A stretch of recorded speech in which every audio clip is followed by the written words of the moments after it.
ఈ యొక్క మనము ముగింపులో అంటే చివరి సమయంలో ఉన్నాం. ఈ యొక్క ప్రపంచం నాశనం చేయబడి ఈ భూమి మీద ఆయన పరిపాలన రాబోతా ఉంది. ఈ భూమి మీద ఇంకా ఆయన పరిపాలన తప్ప ఈ లోక రాజ్యాలు ఏముండవు. ఈ లోక రాజ్యాలన్నీ కూడా ఆయన స్వాధీనంలో ఉంటాయి. ఎందుకంటే ఇప్పుడంతా కూడా సాతానుడి కింద ఈ లోకం అంతా. ఇప్పుడు ఈ లోకాన్ని ఎవరు పరిపాలన చేస్తున్నారంటే సాతానుడు పరిపాలన చేస్తూ ఉన్నాడు. సాతానుడు ఏలుబడి చేస్తూ ఉన్నాడు. అందువల్ల ఈనాడు ప్రపంచమంతా కూడా రోమా సామ్రాజ్యం కింద ఉంది. అందుకని బబులోను సామ్రాజ్యము, మాది పారస్ సామ్రాజ్యము, గ్రీకు సామ్రాజ్యము, అలాగే రోమా సామ్రాజ్యం. కాబట్టి ఇప్పుడు ప్రస్తుతము 4వ సామ్రాజ్యమైనటువంటి రోమా సామ్రాజ్యం కింద ఈ ప్రపంచం అంతా కూడా ఉంది. అంటే ఈ ప్రపంచం అంతా కూడా మహావేశ్య అయినటువంటి రోమన్ క్యాథలిక్ ఏమండి సంఘము కింద ఇప్పుడు ఈ ప్రపంచము కానీ ప్రపంచంలో ఉన్న దేశాలన్నీ కూడా దాని క్రిందే ఉన్నాయి. అందుకనే ఆ ప్రతిమని దానియేలు చూసినప్పుడు అక్కడ ఆ ప్రతిమ 4 రాజ్యాలని ఆ ప్రతిమ సూచిస్తూ ఉంది. ఆ 4వ సామ్రాజ్యమే ఇప్పుడు రోమా సామ్రాజ్యం. అందుకని రోమా సామ్రాజ్యం యొక్క ప్రతి ఇది కూడా ప్రతి సంఘములోనికి ప్రతి దేశంలోనికి కూడా అడుగుపెట్టింది అన్నమాట. ఎందుకంటే మహావేశ్య దాని యొక్క పిల్లలు, అందువల్ల వేశ్య యొక్క పిల్లలు, ఈ పాపపు పిల్లలు ఈ యొక్క తన తల్లి యొక్క లక్షణాలన్నింటినీ కూడా తన తల్లి నడిచినటువంటి ఆ వేశ్య మార్గములోని ఆ చెడు మార్గములోని దాని యొక్క పిల్లలు కూడా నడుస్తూ ఉన్నాయి. ఆయన నామనిస్తాను. హల్లెలూయా, హల్లెలూయా.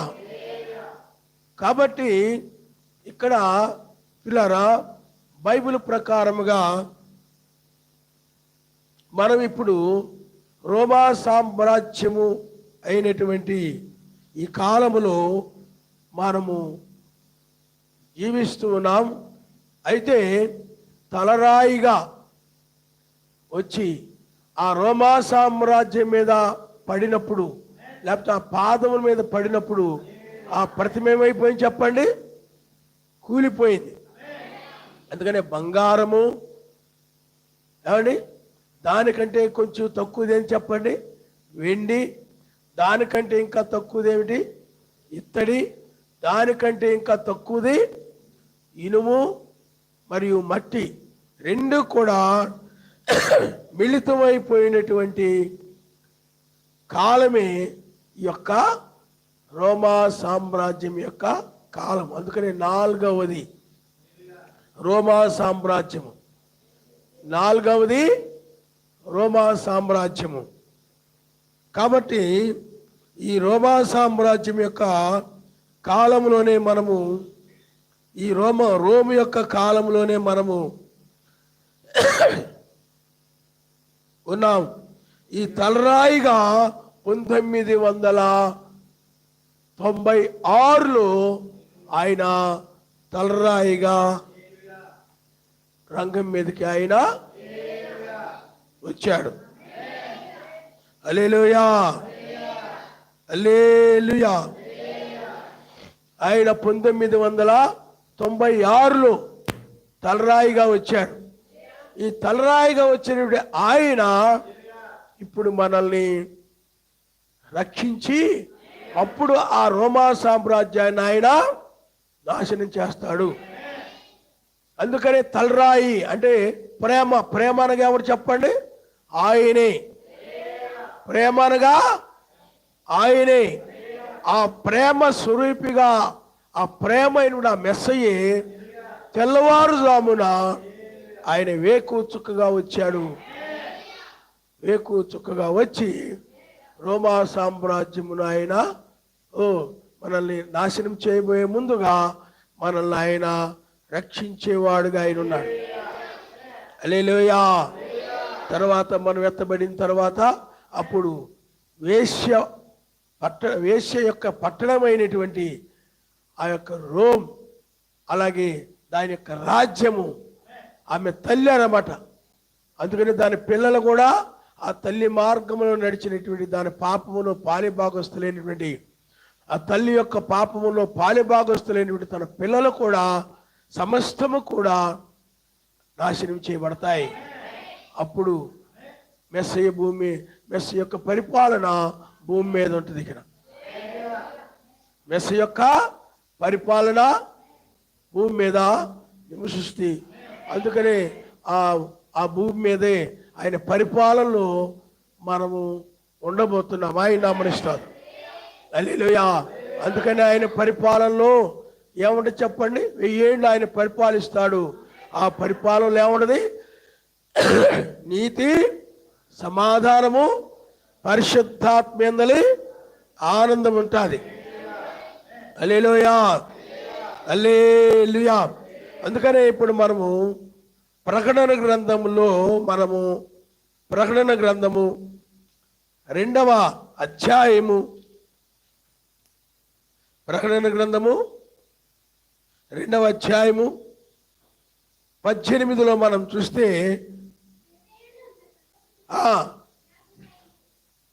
తుయితీరులో ఉన్న సంఘపు దూతకు ఇలాగూ రాయుము, అగ్ని జ్వాలల వంటి కనులను,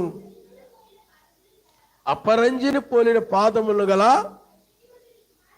సర్వశక్తిమంతుని కుమారుడు చెప్పు సంగతులేమనగా, అంటే ఇప్పుడు అగ్ని జ్వాలల వంటి కన్నులు కలిగిన వాడును, అపరంజి వంటి పాదములు కలిగిన వాడి ఆ కుమారుడుగా, ఆయనే తలరాయిగా రంగం మీదకి వచ్చాడు. ఆయన నామనిస్తాడు.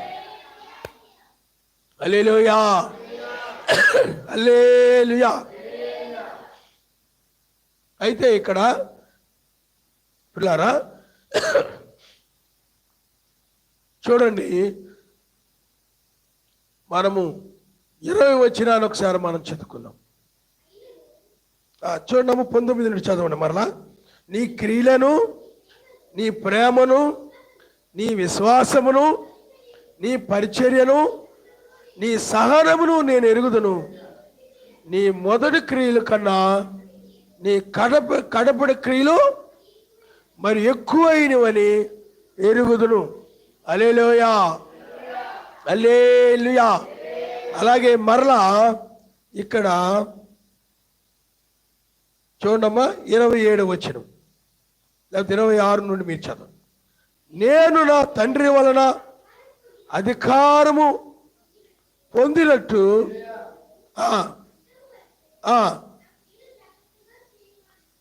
నేను నా తండ్రి వల్ల అధికారం పొందినట్టు జయించుచు అంతవరకు నా క్రియలు జాగ్రత్తగా చేయడానికి జనుల మీద అధికారం ఇచ్చేదను. అతడు ఇనుప దండముతో వారిని ఏలును. వారు కుమ్మరి వారి పాత్ర వలె పగలగొట్టబడతారు. మరియు అతనికి వేకు చుక్కనిచ్చేదని చెప్పాడు. ఆయన నామనిస్తాడు. కాబట్టి ఇప్పుడు ఆయన మనకు ఎలా ఉన్నాడంటే వేకు చుక్కగా ఉన్నాడు. వేకు చుక్కనిచ్చిన వేకు చుక్కే ఆయన. కాబట్టి మనకు ఆయన ఇప్పుడు ఎలా ఉన్నాడంటే వేకు చుక్కగా ఉన్నాడు. కాబట్టి పిల్లారా, మనం ఉన్నటువంటి కాలమే వేకు చుక్క యొక్క కాలం. అంటే పగటికి ముందుగా, ఆయన రాజ్యానికి ముందుగా, ఆయన అంటే 1000 ఏళ్ళు ఆయన పరిపాలించబోయే ముందుగా ఈ భూమి మీద వేకు చుక్క కనబడి, ఎవరికి చెప్పండి? ఆయన క్రియలు కలిగినటువంటి వధువుకు మాత్రమే. అందుకని ఇక్కడ ఏమన్నాడంటే, అంతవరకు నా క్రియలు జాగ్రత్తగా చేయడానికి వేకు చుక్కనిచ్చిందని అన్నాడు. కాబట్టి వేకు చుక్క వర్తమానం ఎవరికి అంటే ఆయన క్రియలు కలిగినటువంటి వారికి. ఏ క్రియలు? చూడు, నీ క్రియలను, నీ ప్రేమను, నీ సహనమును, నీ పరిచర్యను, నీ సహనమును నేను ఎరుగుదును. నీ మొదటి క్రియల కన్నా నీ కడపరి క్రియలు మరి ఎక్కువ. అంటే ఆ మంచి క్రియలు, ఆ సత్క్రియలు కలిగినటువంటి, అంటే మెస్సీ క్రియలు, అవి సాతాను క్రియలు కాదు, యెజబెలు క్రియలు కాదు, దయ్యం యొక్క క్రియలు కాదు. ఏమండి? దయ్యం యొక్క పనులు కాదు. క్రియలు అంటే కార్యాలు, లేకపోతే పనులు, అవేమి కాదు. కానీ మెస్సీ ఎలాంటి క్రియలు కలిగి ఉన్నాడు? ఏమండి? ఆయన యొక్క గుణలక్షణాలను కలిగినటువంటి, ఆయన యొక్క క్రియలు కలిగినటువంటి వధువుకి వేకు చుక్కనిచ్చేదను అని చెప్పాడు. ఆయన నామనిస్తారు. హల్లెలూయా, హల్లెలూయా. అలాగే ఈమె క్రియలు కలిగింది కానీ ఈమె బోధించేది కాదు. ఈమె ఎవరుగా చెప్పండి?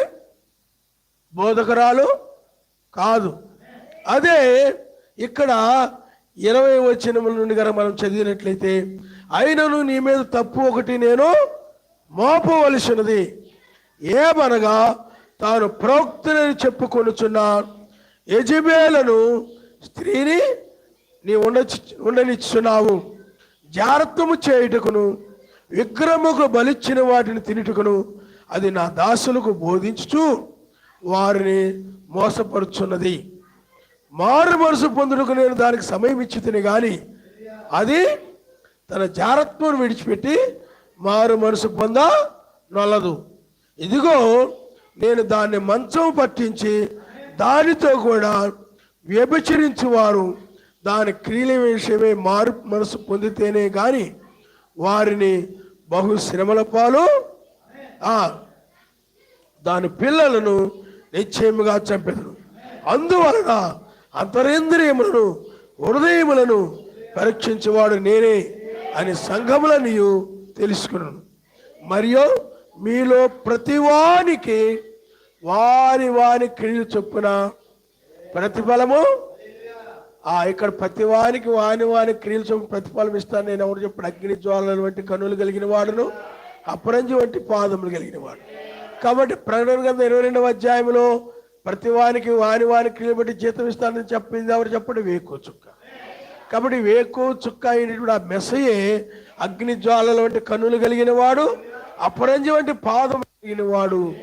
కాబట్టి ఇప్పుడు ఆయనే వాని క్రియలను బట్టి, అనగా రోమా సామ్రాజ్యం లేకపోతే మహావేశికి, అలాగే ఈ పవిత్రాలైన కన్యక ఏ పాపము కూడా లేకుండా ఆలోచనలో కూడా పరిశుద్ధత కలిగి ఏ పరపురుషులను కానీ పరస్త్రీలను కానీ ఏ మాత్రము కూడా ఆశించకుండా ఆలోచనల్లో కూడా ఎంతో కన్యత్వము కలిగినటువంటి వధువు అన్నమాట. ఆలోచనలు అవి ఏమని చెప్పండి? ఆ బైబిల్ ఏం చెప్తుంది? ఒక్కడే పురుషుడికి ప్రదానం చేశాను. ఆయన ఆమె ఆలోచనలో ఆయన తప్ప, మెస్సీ తప్ప ఇంకా ఎలాంటి ఏ విధమైనటువంటి కుర్రవాళ్ళు, అబ్బాయిలు, అమ్మాయిలు ఎవ్వరు కూడా, ఇంటి ఎదురోళ్ళు, ఇంటి ముందోళ్ళు, ఇంటి పక్క ఆవిడ, ఎవ్వరు కూడా వాళ్ళ యొక్క ఆ వధువు యొక్క మనసులో లేరు, చెడు అభిప్రాయాలతో లేరు. అలాంటి పవిత్రమైనటువంటి ఒక్కడే పురుషుడికి ప్రదానం చేయబడింది తప్ప ఈ వేశ్యకైతే చాలా మంది ఉన్నారు. ఈ వేశ్యకైతే భూరాజులు ఆమెతో విభిచరించినది. వధువేమో మెస్సీతో ఉంటే ఈ వేశ్యము భూరాజులు, ప్రధానులు, ప్రెసిడెంట్లు, అమెరికా ప్రెసిడెంట్లు, లోకంలో గొప్ప వాళ్ళందరూ కూడా, తెలివైన వారందరూ కూడా, లోకములో అధికారము కలిగినటువంటి దేశాలను పరిపాలించేటువంటి వారందరితో కూడా ఈమె సంబంధం కలిగి ఉంది. లోకస్తులతో సంబంధం కలిగి ఉంది, లోకస్తులతో స్నేహాలు కలిగి ఉంది. ఇప్పుడు పిల్లలు చాలామంది ఉంటున్నారు. ఏం చేస్తున్నారు చెప్పండి? పిల్లలు చాలామంది, ఆడపిల్లలు మరి ముఖ్యంగా మగవాళ్ళ కంటే చాలా ఫాస్ట్గా ఉంటున్నారు. అర్థమైందా? చాలా ఫాస్ట్గా ఉంటున్నారు ఆడపిల్లలు మగపిల్లల కంటే. అందువల్ల ఎలా ఫాస్ట్గా ఉంటున్నారంటే అబ్బాయిలు వెంటబడడంలో మగవాళ్ళు పిల్లలు కాదు, ఆడపిల్లలే ఎక్కువ వెంటబడుతున్నారంట. ఆడపిల్లల్లో నంబర్లో మీరు కాదు, సెల్ ఫోన్లో కనుక చూసినట్లయితే ఫోనుల్లో అబ్బాయిల నంబర్లు ఉంటాయి, ఆ అమ్మాయిల పేర్లు పెట్టు, ఫ్రెండ్స్ పేర్లు పెట్టు, వాళ్ళ పేర్లు పెట్టు, ఆ నంబర్లు ఉంటాయి. పిల్లలు ఆ పేరెంట్స్ లేనప్పుడు, తల్లిదండ్రులు లేనప్పుడు అబ్బాయిలతో చాటింగులు చేస్తూ, అబ్బాయిలతో మాట్లాడుతూ, అక్కడికిక్కడికని చెప్పి అబ్బాయిలకి వెళ్ళిపోవడం, రకరకాలుగా అబ్బాయిలతో తిరగడం, ఈ విధంగా ఆడపిల్లలు ఎలాగ చేస్తున్నారో అదే విధంగా ఆ రోము కూడా ప్రతి దేశముతోటి, ప్రతి ఒక్కరితో కూడా అది సంబంధము, అక్రమ సంబంధము, చెడ్డ సంబంధము, అపవిత్రమైన సంబంధము రోమ్ లేకపోతే పోప్ కలిగి ఉండాలన్నమాట. అందుకని బైబిల్ ఏం చెప్తుందంటే, వ్యభిచారం అంటే ఏమిటి చెప్పండి? ఆత్మ సంబంధం వ్యభిచారం. ఒకటి కలిపినా, ఒకటి తీసివేసినా అదేమవుతుంది చెప్పండి? వ్యభిచారం కిందకు వస్తుంది. అందుకని చాలామంది ఆడపిల్లలు ఎలాగైతే ఇప్పుడు ఉన్నారో, ముఖ్యంగా ఏమండి బీచ్లకి వెళ్ళిపోవడం, పార్కులకి వెళ్ళిపోవడం, ఇలా రకరకాల మనం బయట చూస్తూ ఉంటాం. చాలామంది పిల్లలు కనబడుతుంటారు మీకు. చాలామంది పిల్లలు కాలేజీకని, స్కూల్కని వెళ్ళి కాలేజీకి వెళ్ళకుండా, స్కూల్కి వెళ్ళకుండా, పేరెంట్స్ ఏమో స్కూల్కి వెళ్ళారనుకుంటారు, కాలేజీకి వెళ్ళారనుకుంటారు, వీళ్ళేమో ఎక్కడో తిరుగుతూ ఉంటారు, ఏ హోటల్కు వెళ్ళిపోతారు, ఏ పార్టీలో చేసుకుంటారు, ఏ భోజనాలు పలావులో తింటూ ఉంటారు. ఈ విధంగా ఎలాగైతే అందువల్ల ఈ రోజుల్లో చెడిపోయింది, లోకం అంతా కూడా చెడిపోయింది, పాడైపోయింది అంటున్నాం. కారణం ఏంటి? ఎక్కడ చూసిన పాపంలో ఉన్నారు కాబట్టి చెడిపోయింది అన్నారు. కాబట్టి రోమన్ క్యాథలిక్ సంఘము కూడా అది వేశ్య సంఘము, అది చెడిపోయినటువంటి సంఘము. అది చెడిపోయి సమస్త దేశాలను కూడా అది చెడగొట్టినటువంటి సంఘం. అందువల్ల ఇక్కడ ఇద్దరు స్త్రీలు ఉన్నారు. ఒకతేమో ఆయన వధువు, ఆమె బోధించేది కాదు కానీ ఆమె వేకు నక్షత్రం యొక్క వర్తమానం కింద ఉన్నటువంటి వధువు. హల్లెలూయా. అదే రోమ్, అది బోధకురాలుగా ఉంది, అది ప్రవక్తనని చెప్పుకుంటా ఉంది. రోమ్ ప్రపంచంలో ఉన్నటువంటి భూరాజులతో ఆమె వ్యభిచారము చేసింది. అందుకనే పిల్లరా, ఈనాడు బ్రహ్మం గారి సంఘాల్లో కూడా ఆ వేశ్య లక్షణాలు కలిగిన సంఘాలు ఉన్నాయి, వేశ్య యొక్క లక్షణాలు.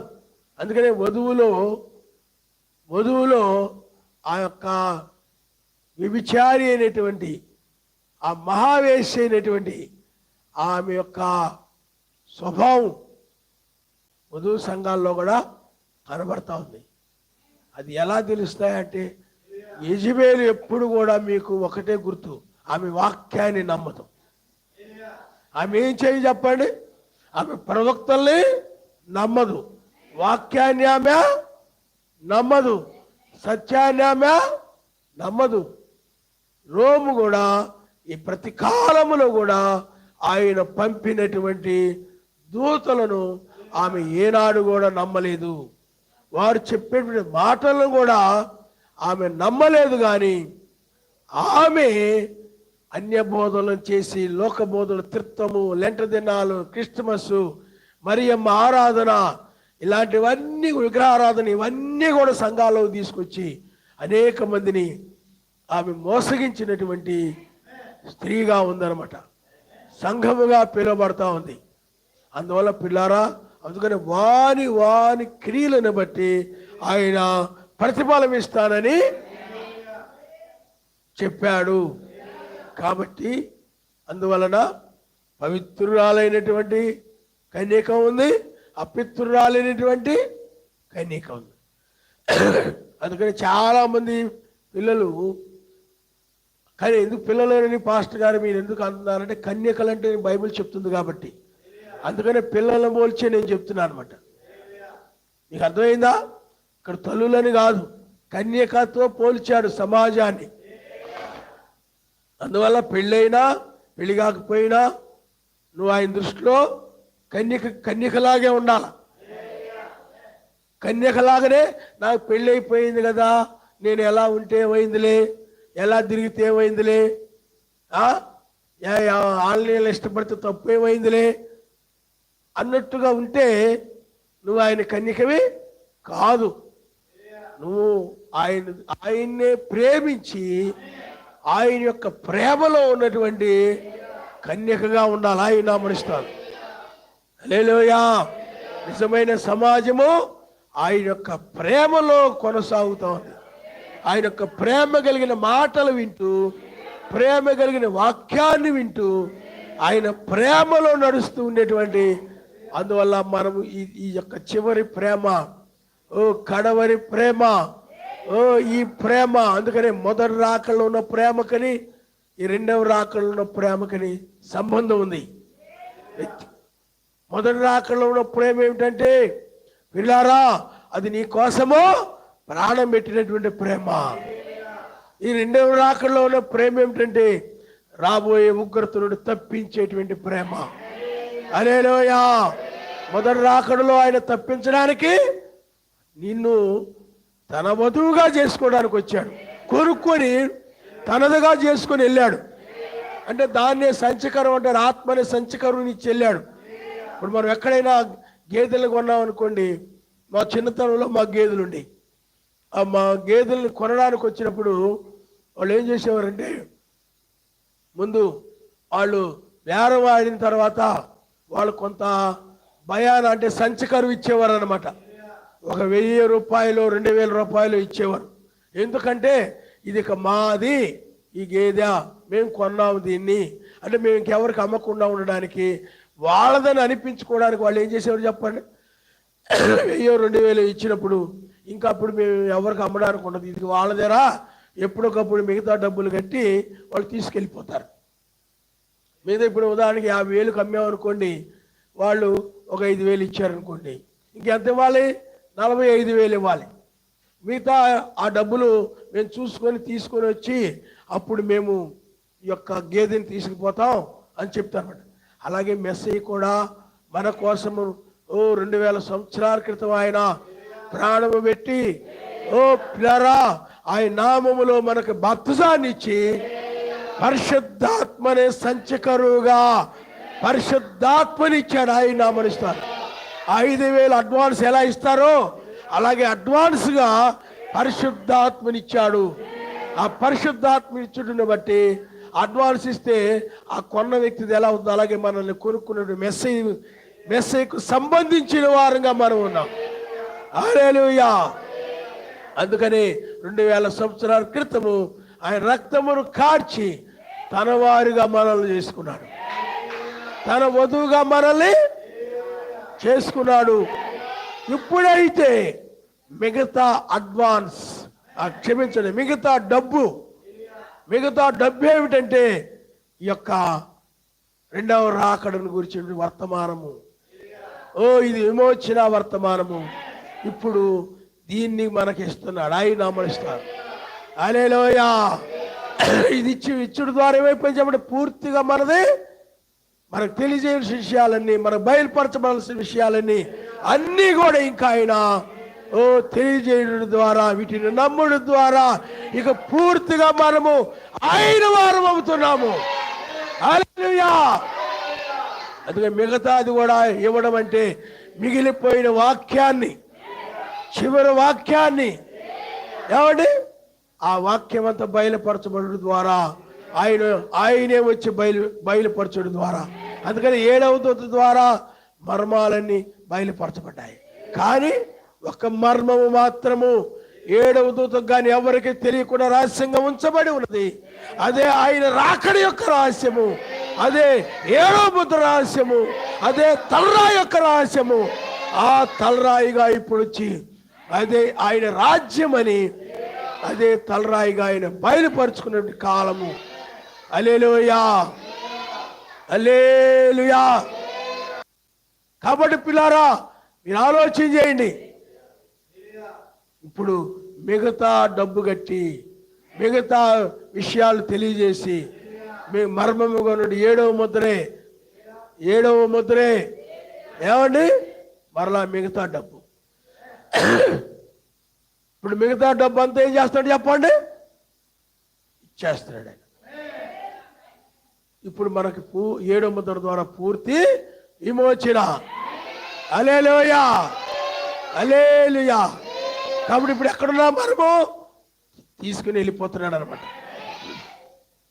తీసుకుని వెళ్తున్నాడు. మిగతా డబ్బంతా 2000 సంవత్సరాల క్రితం ఏం చేశాడు చెప్పండి? ఆయన అడ్వాన్స్ ఇచ్చాడు, భయాన సంచకరువు ఇచ్చాడు. ఇప్పుడైనట్లయితే మళ్ళీ రెండవసారి వచ్చి మిగతాదంతా కూడా కట్టి, మిగతాదంతా కూడా ఆయన ఏదైతే ఇస్తానని చెప్పాడో, వేకు చుక్కని ఇస్తానని చెప్పాడు. వేకు చుక్కే మిగతా డబ్బు. హల్లెలూయా.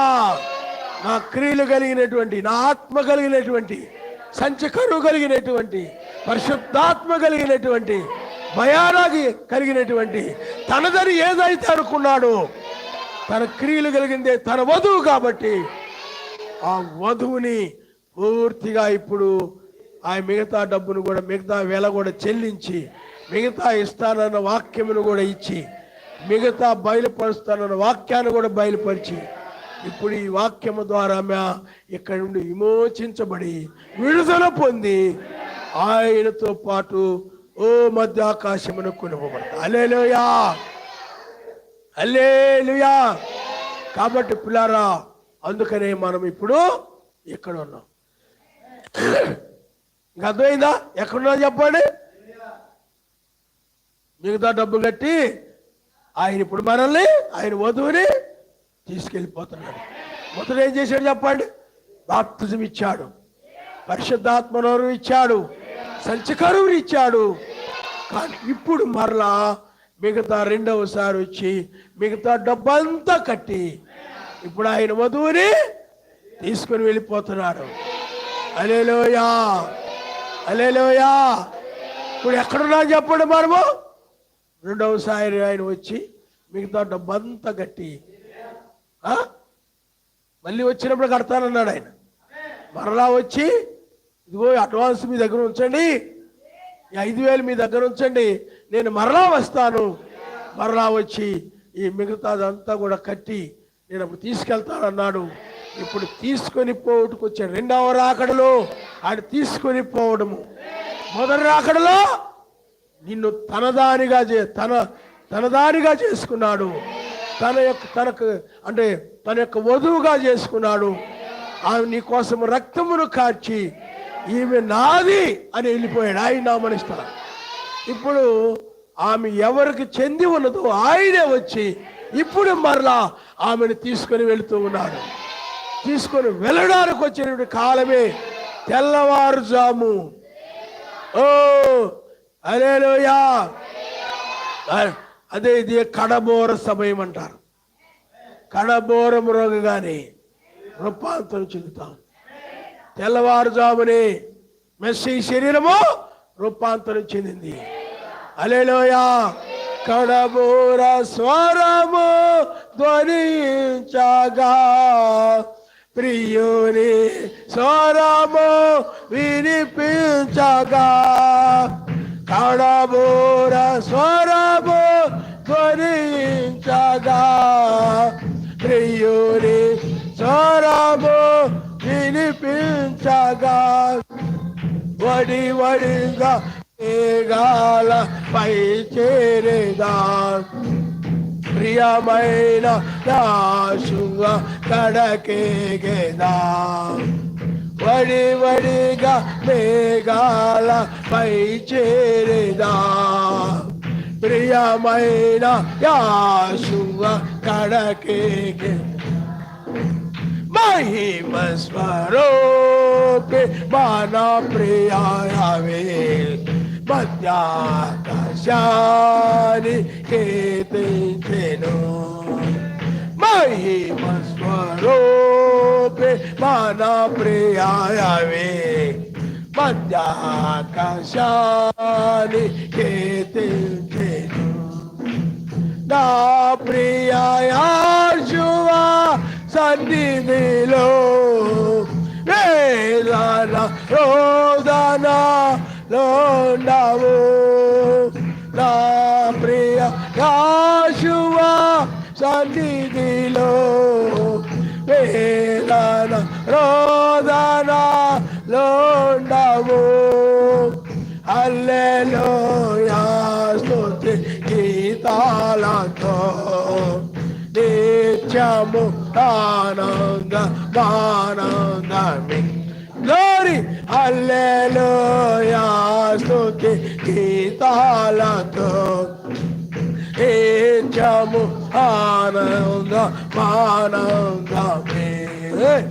మహిమ స్వరూపి మన ప్రియాయవే మధ్యాహ్నాన్ని కీర్తించి.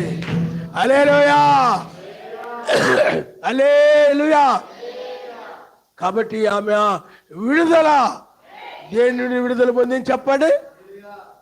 దేని నుండి విడుదల? లోకము నుండి, అంటే విరోధముల నుండి విడుదల, లోక ఆనందాల నుండి విడుదల. అందుకని ఆయన ఎలా ఎదుర్కొంటే చెప్పండి? వధువు నీతితోను సమాధానముతోను పరిశుద్ధాత్మ ఆనందముతో ఆయన ఎదుర్కొంటారు. హల్లెలూయా, హల్లెలూయా.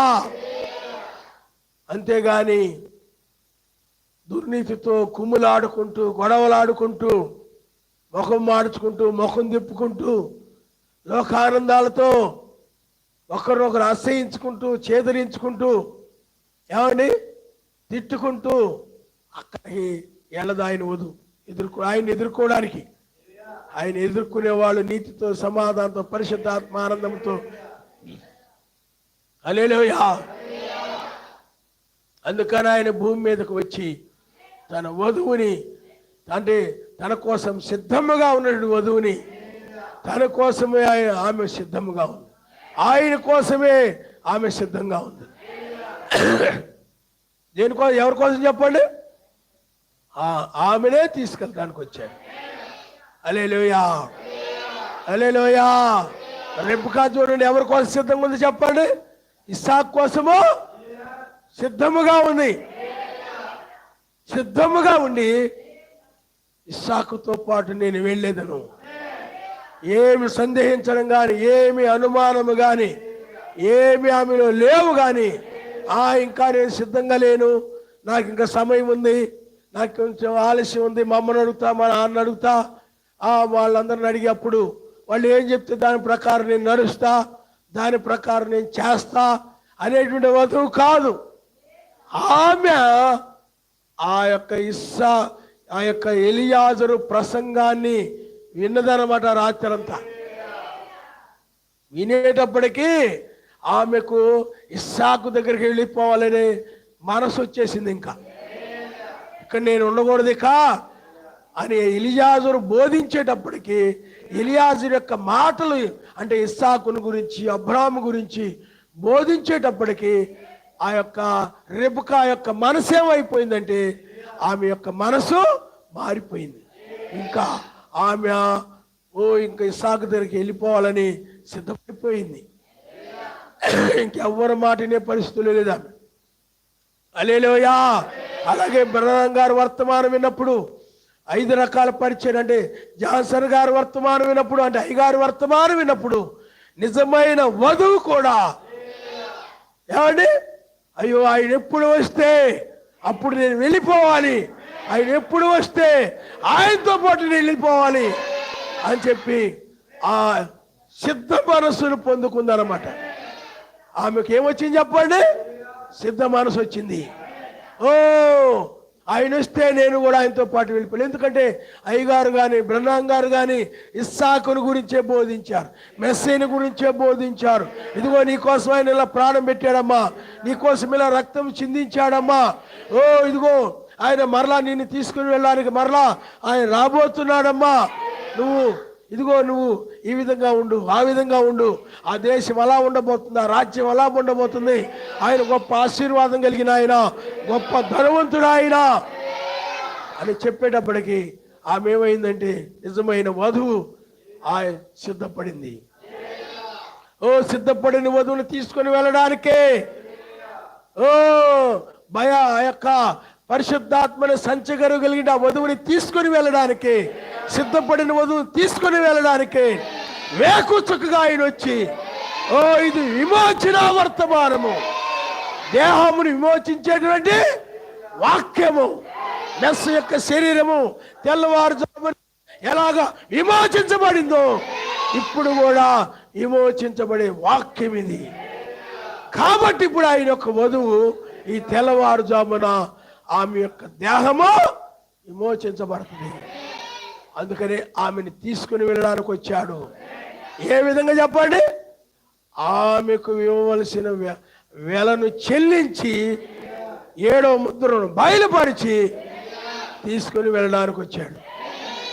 అందుకని ఇప్పుడు సిద్ధపడిన వారికే వర్తమానం, వేకుచుక్క వర్తమానం, సంచకరువు కలిగిన వారికే, పరిశుద్ధాత్మనే సంచకరువు కలిగిన వారికే వేకుచుక్క వర్తమానం తప్ప, మెస్సీ క్రియలు కలిగిన వారంటే పరిశుద్ధాత్మ కలిగి ఉన్నారని అర్థం, వారికి మాత్రం ఈ వర్తమానం తప్ప, శిశువులు వంటి వారికి వర్తమానం తప్ప, లోకరీతిగా జ్ఞానము కలిగిన వారికి, లోకరీతిగా తెలివైన వారికి, లోకరీతిగా ధనము కలిగిన వారికి, లోకరీతిగా గొప్ప జ్ఞానం కలిగిన వారికి కాదు ఈ వర్తమానం. హల్లెలూయా, హల్లెలూయా. అందుకనే పిల్లారా, మనము శాశ్వతమైన గృహంలోనికి, శాశ్వతమైన రాజ్యంలోనికి మనం ఈ తెల్లవారుజామున ప్రవేశిస్తున్నాం. అంతరామ్యములో దయావే నీ నివాసములు, ఎంత సుందరమో దయావే నీ గుడారము, ఎంతరామ్యములో దయావే నీ నివాసములు, ఎంత సుందరమో దయావే నీ గుడారము. హల్లెలూయా, హల్లెలూయా.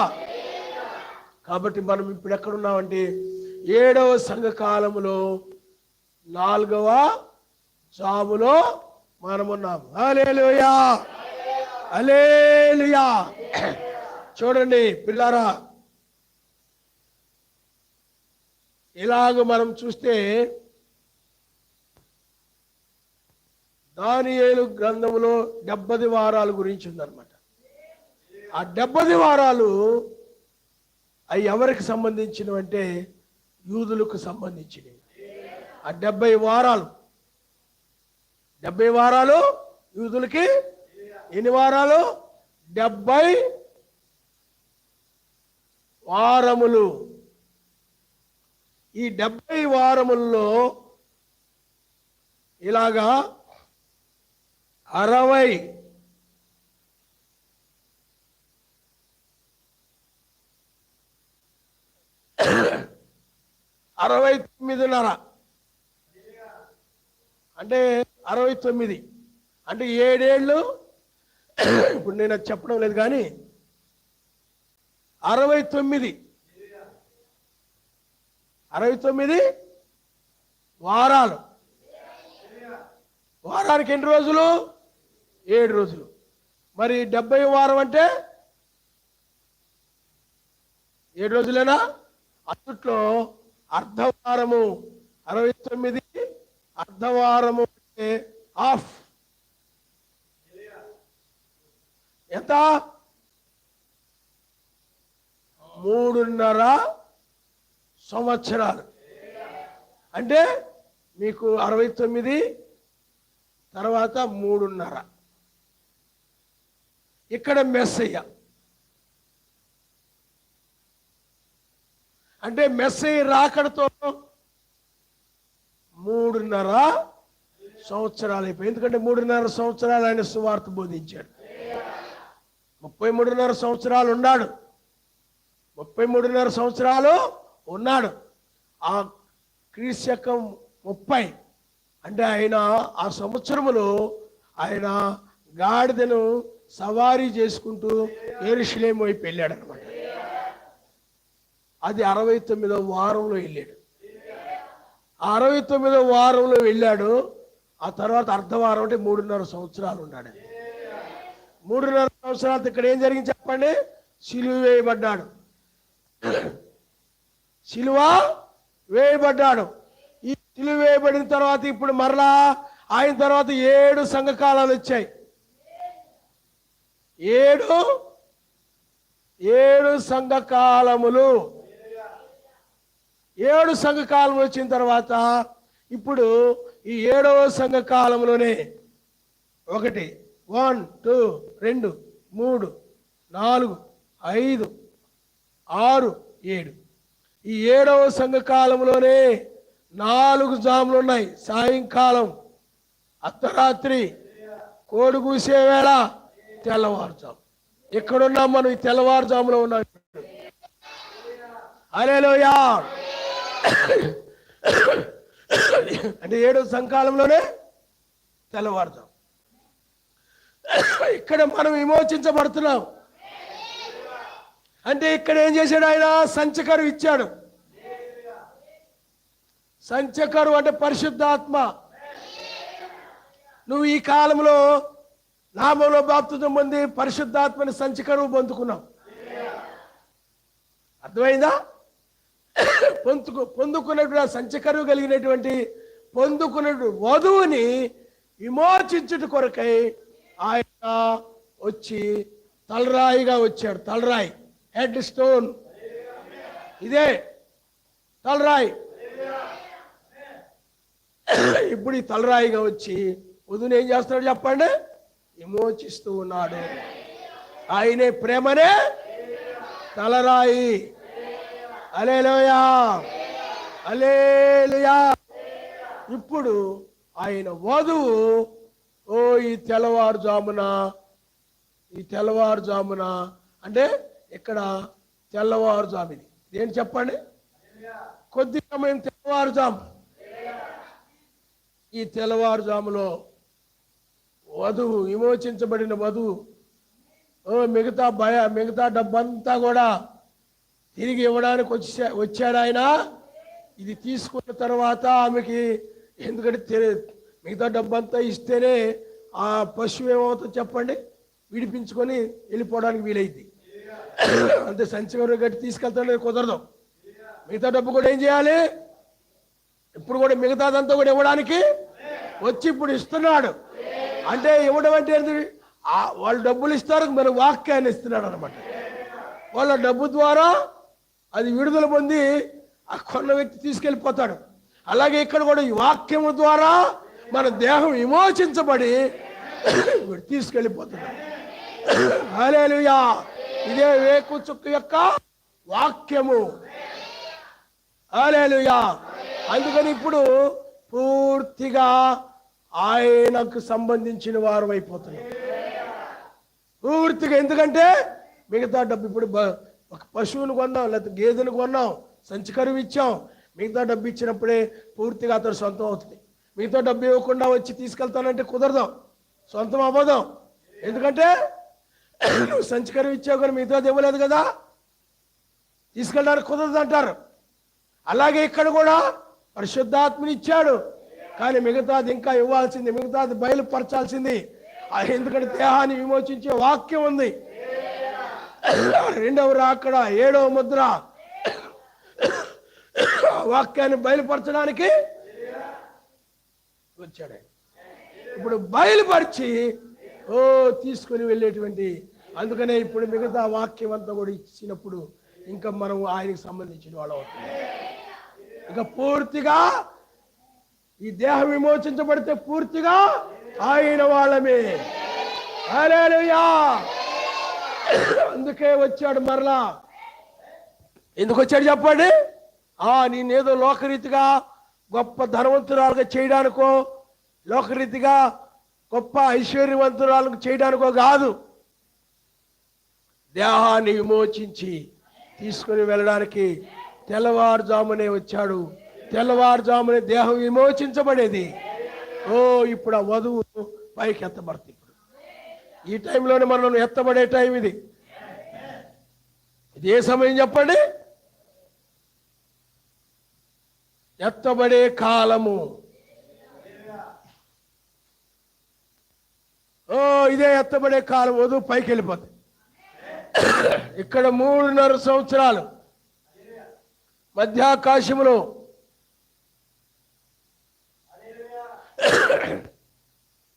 ఇంకా ఇప్పుడు యూదులకి 69.5 అయిపోతే ఇంకెంత చెప్పండి. 3.5 సంవత్సరాలు ఉంది. ఇక్కడ 3.5 సంవత్సరాలు. ఇప్పుడుతో 70 వారాలు అయిపోయినాయి వాళ్ళకి. 70 వారములు. హల్లెలూయా. ఈ 70 వారాలు అయిపోగానే మరలా కిందకు వచ్చేస్తాం మనం. కిందకు వచ్చినప్పుడు ఇక్కడ రోమా సామ్రాజ్యము నాశనం చేయబడుతుంది. మహావేశ్య దాని యొక్క పిల్లలు, అంటే మా వేశ్య అంటే భర్త ఏడల యథార్థంగా లేనిది.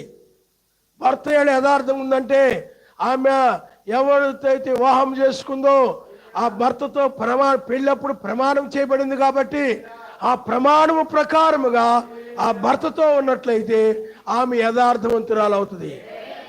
హల్లెలూయా. వేశ్య అలాగూ లేదు. ఆ పెళ్లి ప్రమాణాలు మీరిపోయింది. ఇదిగో నా భర్తకి ఏ శోధనలు వచ్చినా, ఒడిదుడుకులు వచ్చినా, ఏమొచ్చినా, ఏ ఇబ్బందులు వచ్చినా నా భర్తతోనే నేను ఉంటాను.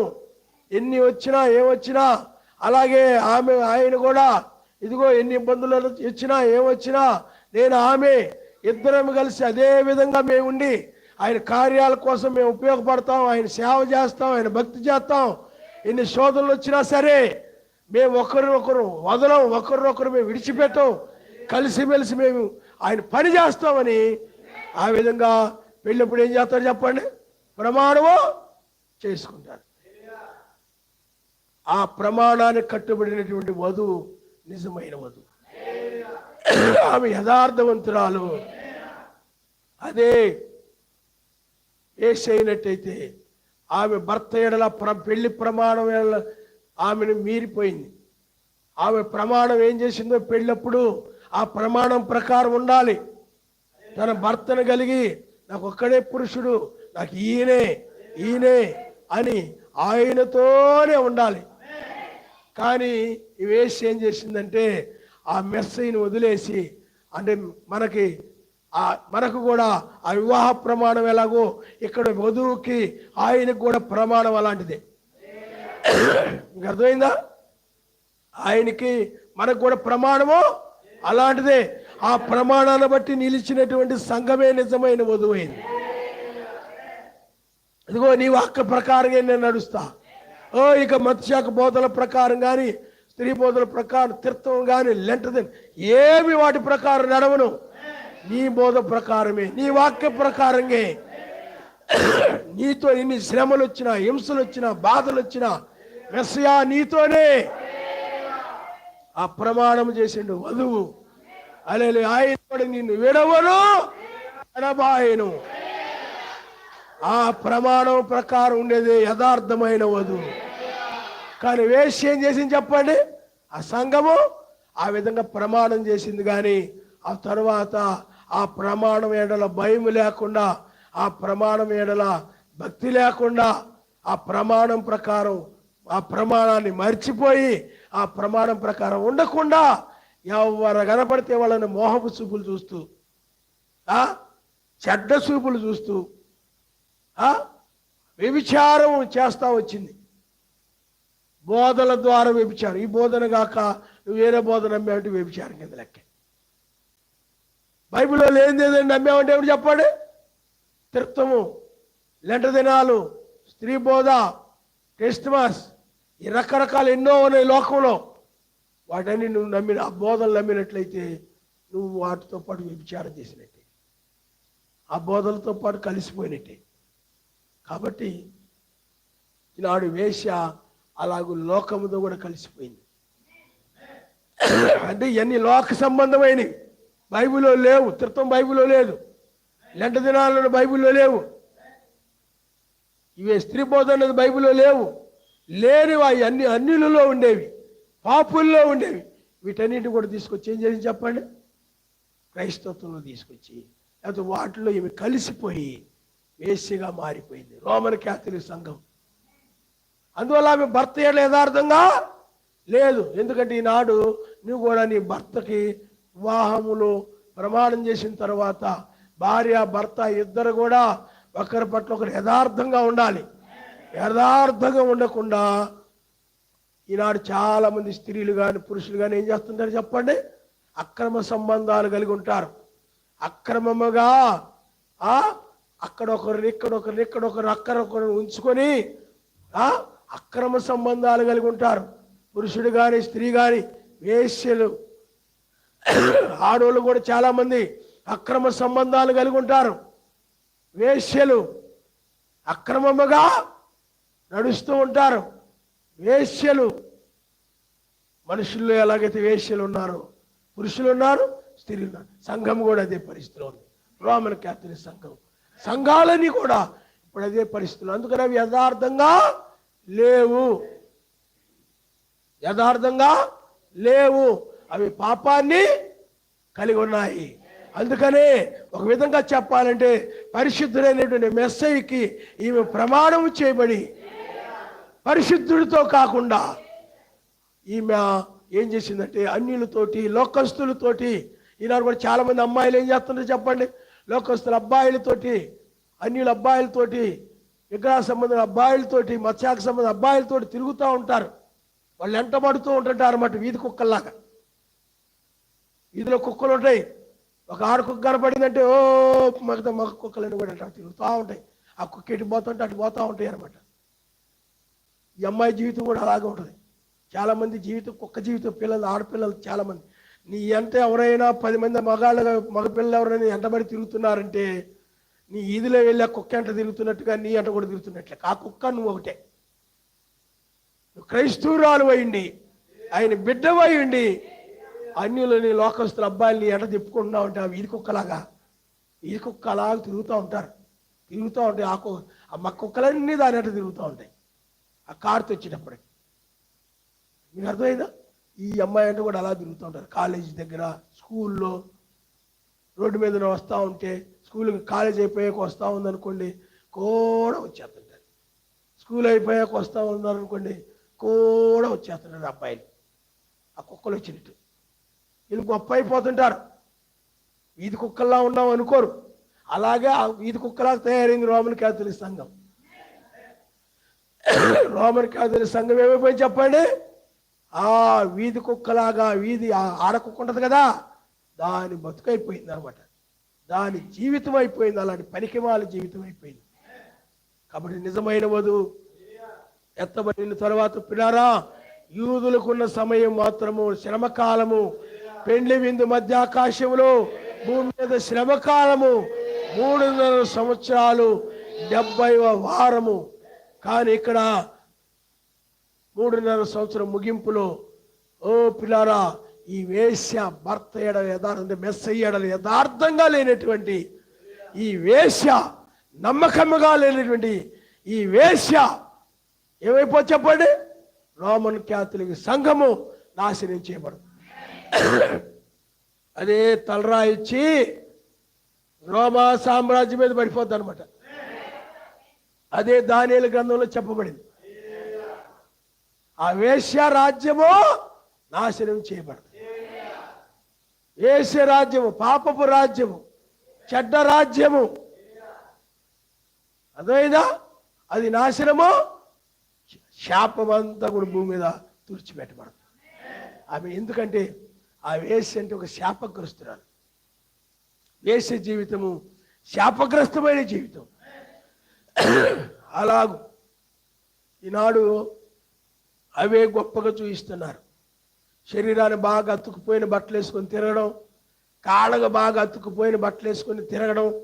ఆడవాళ్ళు శరీరాన్ని బాగా అతుక్కుపోయిన బట్టలు వేసుకొని, బిగుసుగా ఉండే బట్టలు వేసుకొని తిరగడం.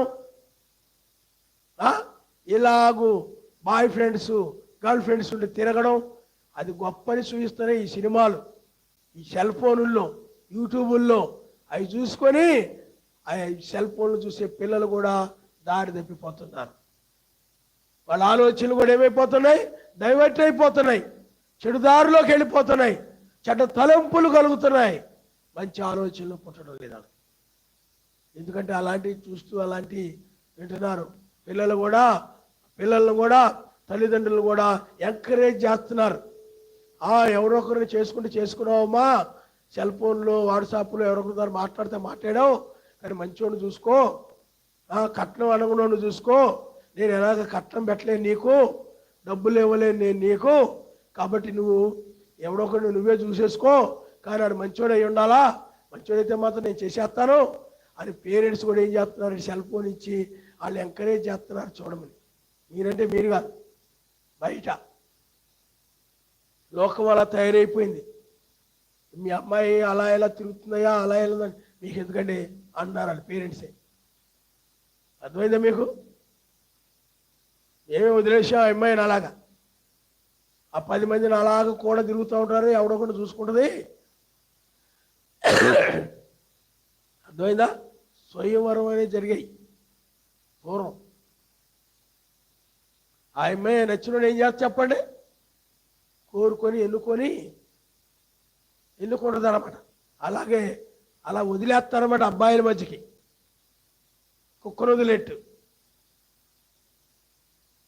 అర్థమైందా? ఆ అమ్మాయి ఏం చేస్తా చెప్పండి, ఎవరో ఒకరిని చూసుకొని తెచ్చుకుంటుంది అనమాట. ఆ చదువు నాటికి ఆయన సెట్ చేసుకుంటుంది, ఆయన సెట్ చేసుకొని ఇంకా ఆడి కోసం బతుకుతుంటుంది అనమాట. అలాగ తయారైపోయి సమాజం అంతా ఏమైపోయింది, పాడైపోయింది. అందుకని దీన్ని ఇలాంటి వేశ్య సంఘాలు, వేశ్య గుంపులు, వేశ్య మనుషులు, ఒక్కడే పురుషులకు ప్రధానం చేయబడినట్టుగా మనుషులు లేరు, సంఘాలు లేవు, అన్నీ లేవు, అన్నీ చెడిపోయాయి. మొత్తాన్ని కూడా నాశనం చేయబోతున్నాడు ఆయన. ఎందుకంటే వీళ్ళు ఎలా ఉన్నారో సంఘాలు కూడా అలాగ ఉన్నాయి. ఇప్పుడు ఆడపిల్లలు ఎలా ఉన్నారో, మగ పిల్లలు ఎలా ఉన్నారో, సంఘాలు కూడా అదే విధంగా ఉన్నాయి. ఆ తప్పేటి అంటున్నారు. ఇప్పుడు తప్పేం కాదు కదా, బాయ్ ఫ్రెండ్ ఉంటే తప్పేంటి, గర్ల్ ఫ్రెండ్ ఉంటే తప్పేంటి,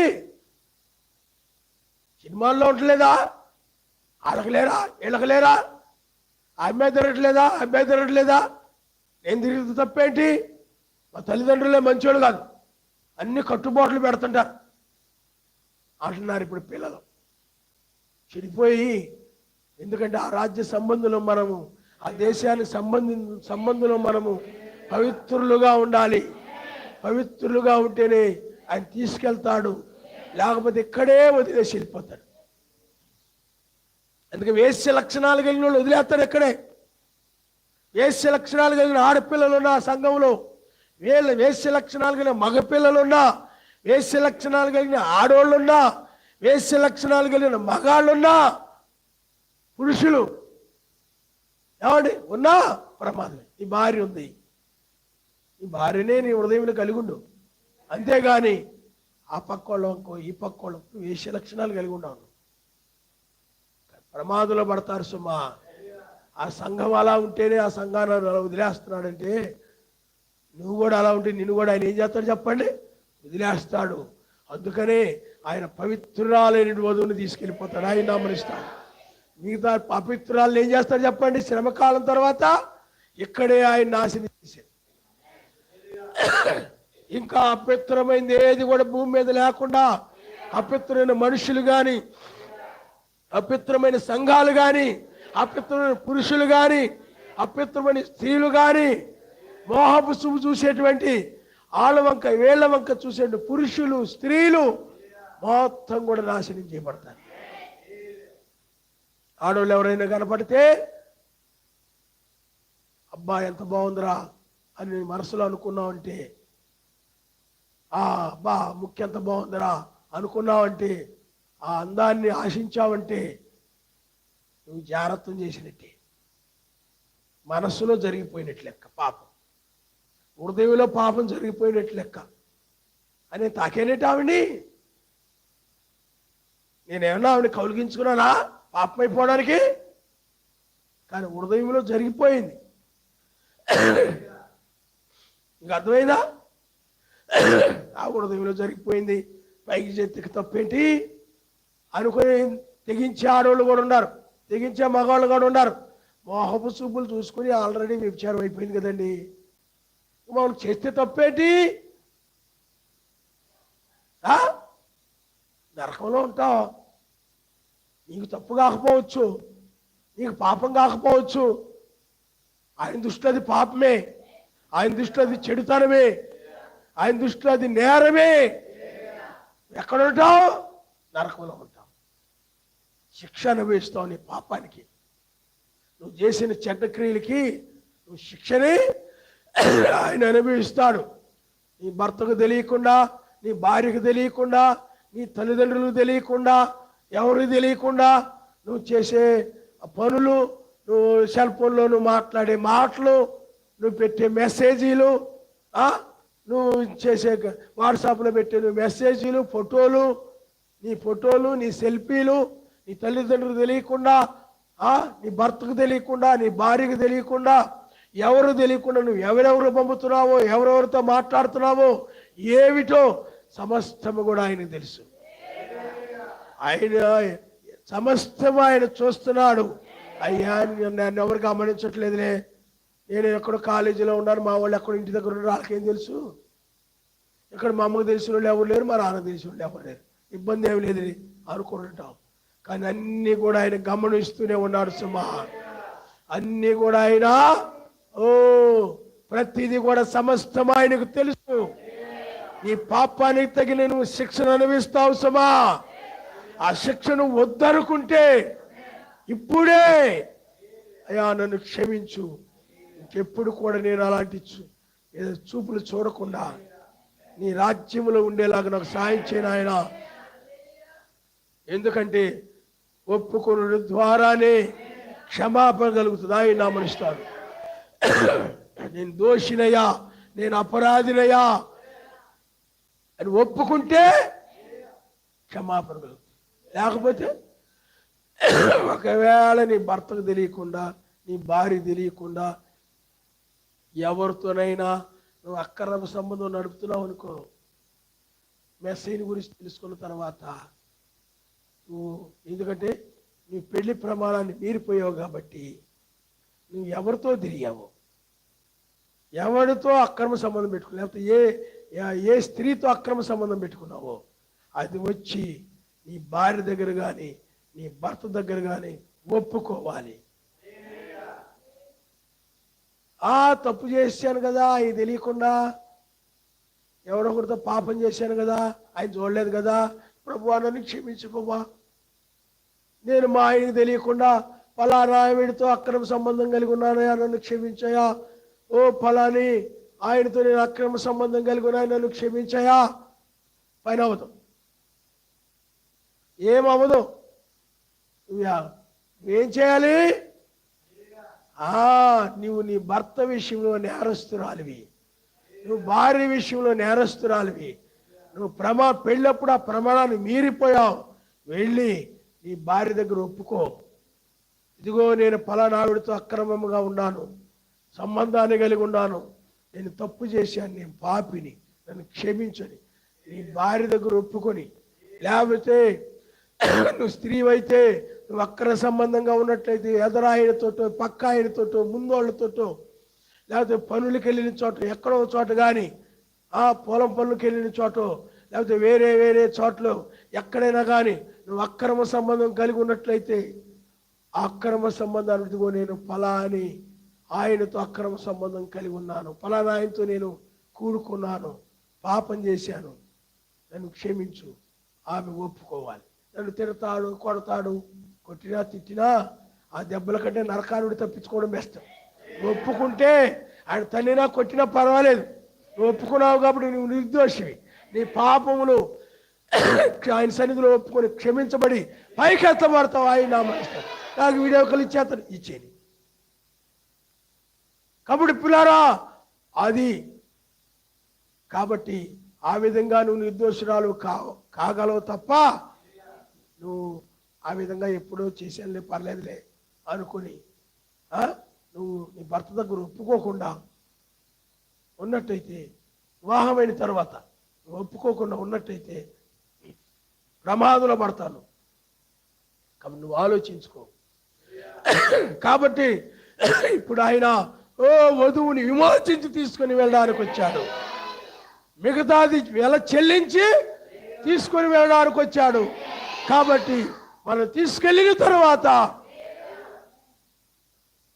ఇక్కడ బైబిల్ చెప్తా ఉంది, యెజబెలు అనే స్త్రీని ఉండనిచ్చున్నాము.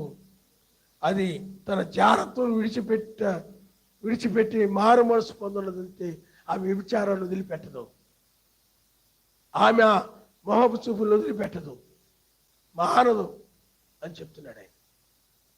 ఆత్మ సంబంధం వ్యభిచారం, శరీర సంబంధం వ్యభిచారాలు ఎలా ఉన్నాయో ఆత్మ సంబంధం వ్యభిచారము ఉంది. అది బోధల ప్రకారంగా, ఇదేమో అక్రమ సంబంధాల ప్రకారంగా. కాబట్టి ఇప్పుడు ఎక్కడున్న వధువు? 7వ ముద్రని తలరాయిని ఆయన బయలుపరిచి అంటే మిగతా వెల చెల్లించి ఆయన తీసుకుని వెళుతున్న కాలములో హల్లెలూయా ఇప్పుడు ఇంకా ఆమె ఆయనది అయిపోతుంది, ఇంకా ఆయన సొంతం అయిపోతుంది. ఇంకా పూర్తిగా ఇది ఆయిందే, ఇంకా అది ఆయిందే. పరిశుద్ధాత్మ కలిగి ఉన్నప్పుడు ఆయన సొంతమే, కానీ తీసుకెళ్ళడానికి వీల్లేదు, ఎత్తబడడానికి వీల్లేదు, కొనుక్కోబడ్డానికి వీల్లేదు. ఇప్పుడు వచ్చిన తరువాత ఆయన మిగతా వెళ్ళ చెల్లించడం ద్వారా తీసుకుని వెళ్ళడము, కొనిపోవడము, చివరి సమయంలో మనం ఉన్నాము. హల్లెలూయా. కానీ మన తర్వాత భూమి మీద శ్రమలు మాత్రమే ఉన్నాయి. ఈ శ్రమల్లో ఏం జరుగుతుందంటే శుద్ధీకరణ, 3 శుద్ధీకరణలు జరుగుతాయి. ఇక్కడే యూదులు శుద్ధీకరించబడతారు. యూదులు ఆయన్ని సిలువ వేశారు. ఇక్కడ యూదులు ఏం చేశారు చెప్పండి? యూదులు ఇక్కడ యూదులు మళ్ళా యూదులు కలుసుకున్నాడు. ఇక్కడ ఈ 2000 సంవత్సరాలు కలుసుకోలేదు. ఈ 2000 సంవత్సరాలు మొత్తం మాట్లాడాడు.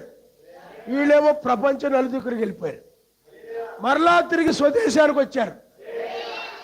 ఇప్పుడు మనల్ని పైకి తీసుకుని వెళ్ళి మధ్యాకాశంలో పెట్టి ఇప్పుడు యూదులతో మాట్లాడతారు ఆయన.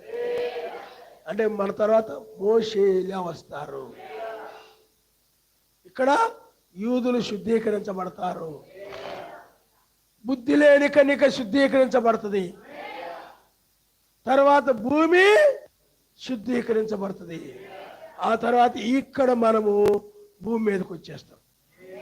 ఇదే పగలు, ఇదే పగలు. ఈ వేకుచ్చక్క తర్వాత పగలంటే 1000 ఏళ్ల పాలన. మధ్యాకాశంలో పగలు లేదు. మీకు అర్థమవుతుందండి? పగలంటే మధ్యాకాశంలో ఆయన ఏలుబడి చేయడు. 1000 ఏళ్ల పాలనలోనే ఆయన ఏలుబడి చేస్తాడు. కాబట్టి 1000 ఏళ్ల పాలనే పగలై ఉన్నది. కాబట్టి పగల్లో మనం ఆయనతో ఉండబోతున్నాము. అందువల్ల మనము ఎత్తబడిన తర్వాత 3.5 సంవత్సరాలు మాత్రమే భూమికి సమయం ఉంటుంది. మనం వెళ్ళిపోయామంటే ఈ భూమి మీద జన్లు ఉండేది 3.5 సంవత్సరాలే. ఈ 3.5 సంవత్సరాల తర్వాత శుద్ధీకరించబడుతుంది భూమి. అప్పుడు మనము శుద్ధీకరించబడిన భూమి మీదకి వచ్చి ఆయన పరిపాలన, ఇంకా ఆయనే రాజుగా ఉండి ప్రపంచాన్ని ఆయన పరిపాలన చేస్తుంటారు. గొప్ప రాజ్యము, ఇంకా రోమా సామ్రాజ్యం అనేది ఉండదు.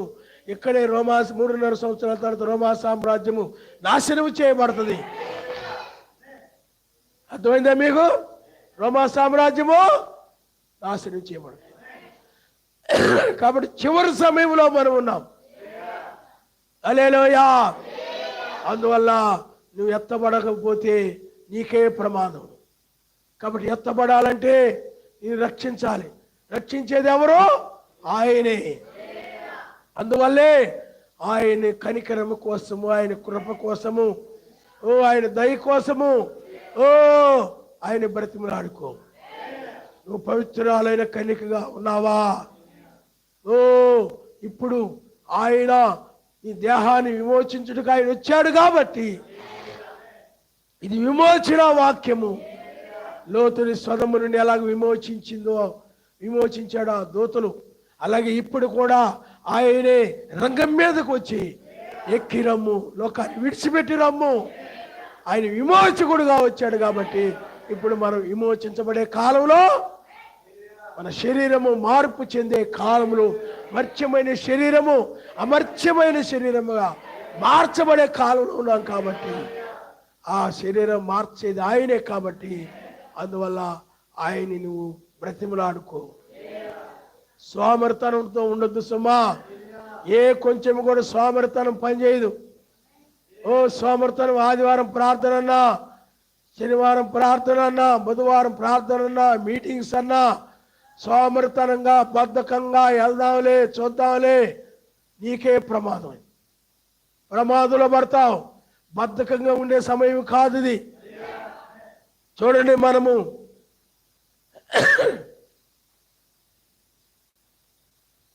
సామెతల గ్రంథము 6వ అధ్యాయము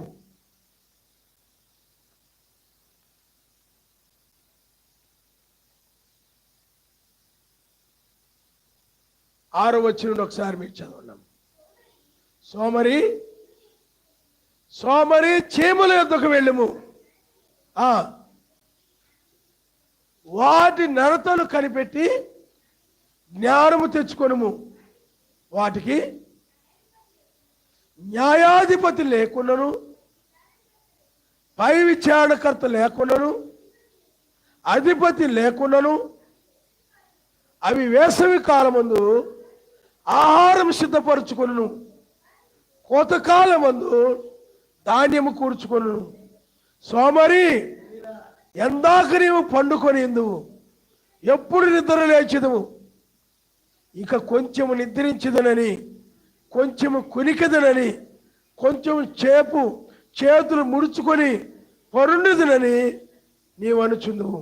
అందుచేత దోపిడిగాడు వచ్చినట్లు దారిద్ర్యము నీ యొద్దకు వచ్చును, ఆయుధదారుడు వచ్చినట్లు లేమి నీ యొద్దకు వచ్చును. కాబట్టి పిల్లారా, ఆలోచించండి. సోమరి, ఎందాక నువ్వు పండుకొనిందువు?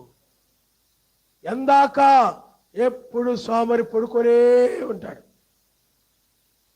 పడుకోనే ఎప్పుడు కూడా. అందుకన్నాడు సోమరి, ఎప్పుడు పడుకునే వాళ్ళే సోమరి అంటున్నాడు ఆయన. ఎప్పుడు పడుకొని ఏం చేస్తాడు చెప్పండి? లేవడం. ఈరోజు మీటింగ్స్ ఉన్నాయన్నా, ఆదివారం అన్నా, శనివారం అన్నా, బుధవారం అన్నా పడుకొని లేవడం, లేదా ఆవిడ పడుకొని లేవదు. లేవమంటుంటే సోమరి, ఎందాక నువ్వు పండుకొని నువ్వు ఎప్పుడు నిద్ర లేచేది? సోమరి ఎప్పుడు నిద్రపోతా ఉంటాడు. సోమరికి ఎప్పుడు నిద్రే, ఎప్పుడు ఓరకనే నిద్ర పట్టేది సోమరిపోతి. సోమరిపోతికి వెంటనే నిద్ర పడుతుంది. పొద్దుటే లేచేటప్పుడు కూడా సోమరి త్వరగా లేవడం. ఇంకా ఈ చలికాలం అయ్యేటప్పటికీ ఇంకా అసలు లేవాలనిపించదు ఆ సోమరికి. ఇంకాసేపు పడుకుందాం అనుకుంటాడు. ఇంకాసేపు వాడు ఆవిడ అంటది, ప్రార్థన ఉంది ఈరోజు ఆదివారం అన్న సంగతి మర్చిపోయావా? లే నిన్నంతా చర్చి దగ్గర అయ్యి సరిదాను కదా, కాసేపు పడుకొని. పాస్టర్ గారు చూశారులే, ఇంకా అర్థమైందా? అవన్నీ చూశారు కదా ఆయన. లేటుకు వచ్చినేమనలే, నేనంతా బాగా కష్టపడ్డాను అందుకని లేటుకు వచ్చాడులే. ఆ సాకు చూసుకుంటాడు అనమాట. ఆ సాకు చెప్పొచ్చని ఏదో ఒక సాకు చూసుకుంటాడు సోమరి. సాకు చూసుకొని ఏం చేస్తాడు చెప్పండి? లేవడు. నిజమైన వధువు ఈ చివరి కాలంలో ఈ వేకు చుక్క వర్తమానాన్ని బట్టి నిద్ర మేల్కొని, ఆమె సోమరిపోతు కాదు, ఆమె బద్ధకస్తురాలు కాదు. ఆమె మేల్కొని, ఆమె బద్ధకించకుండా ఆమె చురుకుగా లెగిచి ఆయన యొక్క కార్యములలో ఆమె కొనసాగుతుంది. ఆయన నమ్మనిస్తాను. అయ్యో ఆమె అందుకనే భూమి మీద కుక్కరత రాబోతుంది, నాశనం కాబోతుంది. సొదొమ గొమొర్రా కాలిపోయినట్లుగానే, కాలిఫోర్నియా కాలిపోయినట్లుగానే ఈ ప్రపంచము దహించి వేయబడుతుంది, అణుబాంబుల చేత కాల్చివేయబడుద్ది. నువ్వు లే, వచ్చాయి అనగానే ఆ స్వరం వినగానే లేచి కూర్చుంటుంది అనమాట. హల్లెలూయా. అవునరా, ఇది 8వ దినము, వేకువజాము 3వ దినము, ఇది పునరుద్ధాన దినము, ఇది తప్పించుకునే దినం ఇదే. ఆమె మేల్కొని ఇవన్నీ గ్రహించి ఆమె ఆయన సన్నిధి కొనిపోబడుతుంది. ఆయన నామరిస్తాడు. హల్లెలూయా. లాజరు ఎలా మేల్కొన్నాడో ఆమె అలా మేల్కొంది. లాజరు మేల్కోవడం అంటే బయటకు వచ్చేసాడు, సమాధి నుండి బయటకు వచ్చేసాడు. ఆయన నిజమైన వధువు కూడా లోకాశల నుండి, లోకాపేక్షల నుండి, లోక స్నేహాల నుండి, లోక ఆశ అన్నిటిని కూడా ఆమె బయటకు వచ్చి హల్లెలూయా మేల్కొని ఉంటుంది. ఏమండి, ఆమె మేల్కొని ఉంటుంది. కానీ ఈ సోమరిపోతూ లేవదు. ఇదిగో ప్రార్థన టైం ఏంటంటే లేవదు. అదే నిజమైన వధువు అయితే టక్కన లేచి కూర్చుంటాడు. టక్కన లేచి కూర్చొని టక్కన తయారైపోయి ప్రార్థనకు ముందే, అరగంట ముందే ఆమె ప్రార్థనలో ఉంటుంది. హల్లెలూయా, హల్లెలూయా. కానీ సోమరిపోతూ లేవదు. వెళ్దాంలే, మొన్నే కదా మీటింగ్స్ జరిగింది, మొన్నే ఇంచుమించు 4-5 రోజులు పెట్టాడు మీటింగ్స్. మరలా ఈ శీలంలో కూడా ఖాళీ లేకుండా ఏంటి, పడుకోనీయకుండా, నిద్రపోనీయకుండా, ఇంకా నిద్రపోనీయకుండా ఏంటిది గోళ అనుకుంటున్నాడు. ఇంకాసేపు కునికెదను, ఇంకొంచెం నిద్రించదను, ఇంకాసేపు కునికెదను, ఇంకొంచెం సేపు చేతులు ఇలా ముడుచుకొని, ఇలాగ ముడుచుకొని పడుకుంటా, లేదంటే ఇంకొంచెం సేపే నాశనం కాబోతుందంటే, గుర్తు రాబోతుందంట. ఆరాధన అంట అక్కడ, ప్రార్థన అక్కడ. ఇలా ఆదివారం అరగంట ముందెళ్ళి మనం ప్రార్థనలో ఉండాలి. ఇంకొంచెం పడుకొని, ఇంకొంచెం, కొద్దిసేపే, ఇంకొంచెంసేపు. ఈలోపు నువ్వు అంటుండు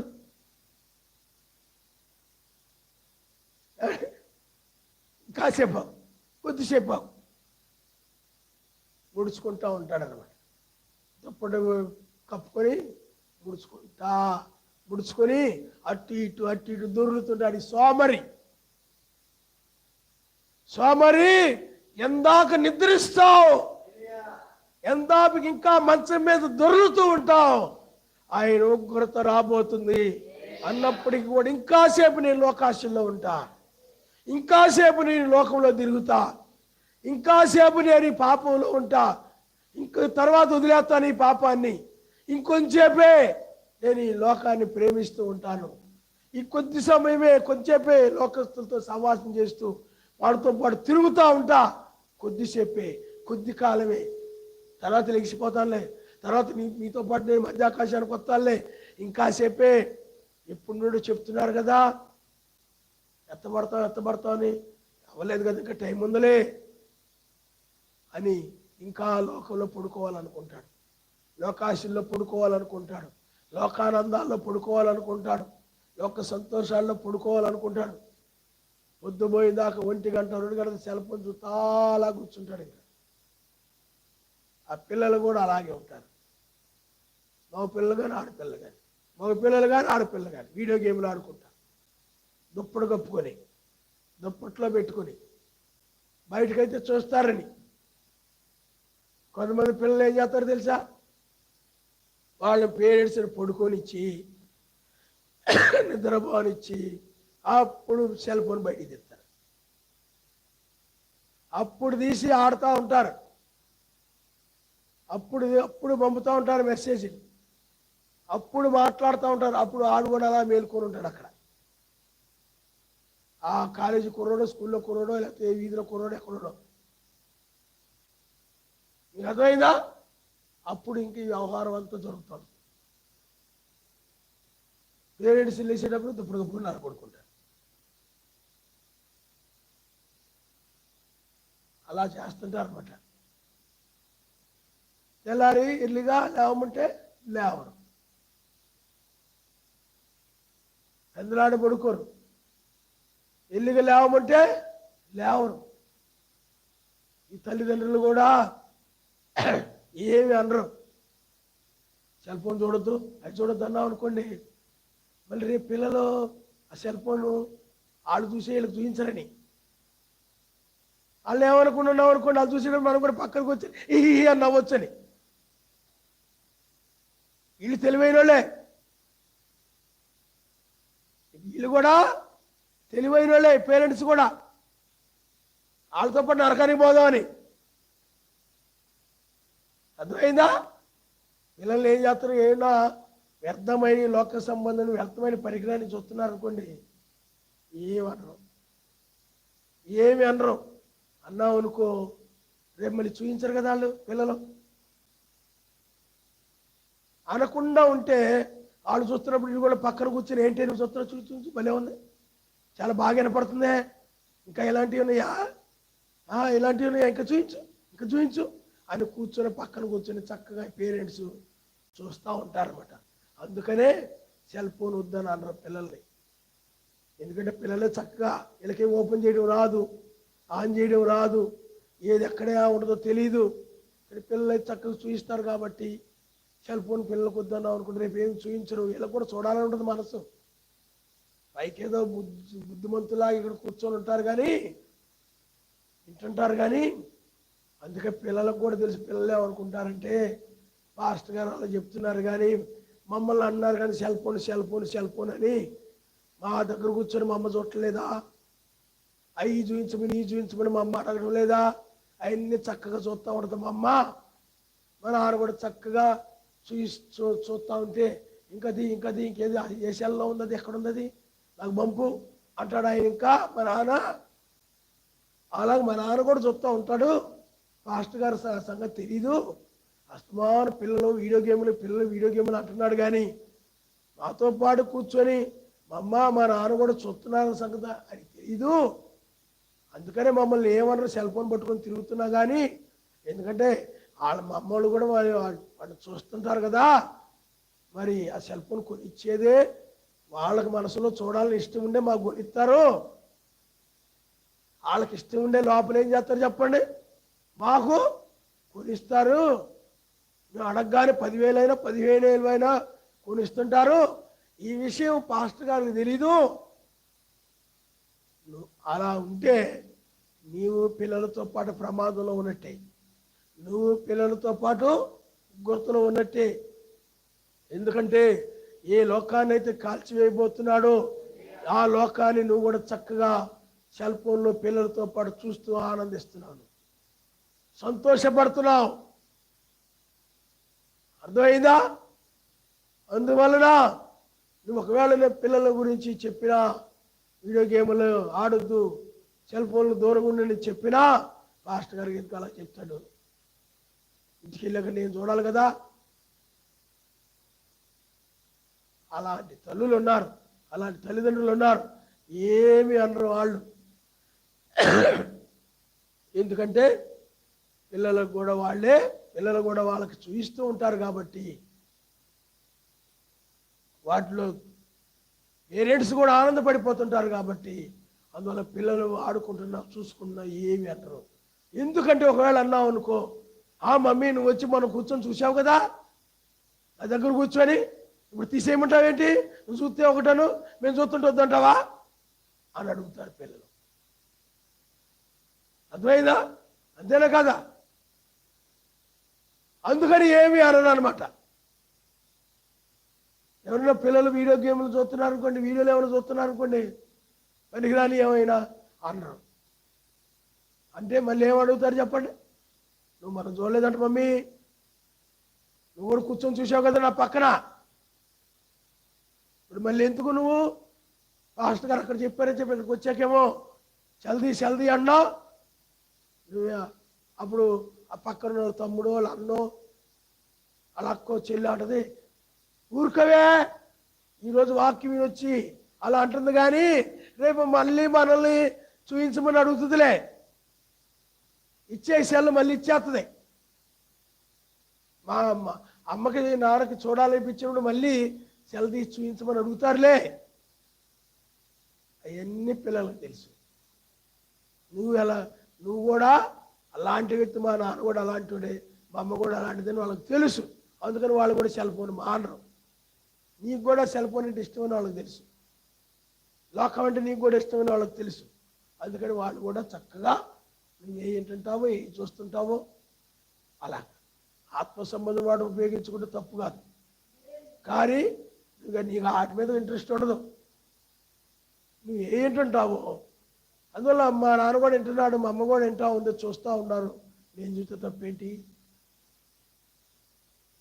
నేను కూడా ఆలకిస్తే తప్పేంటి?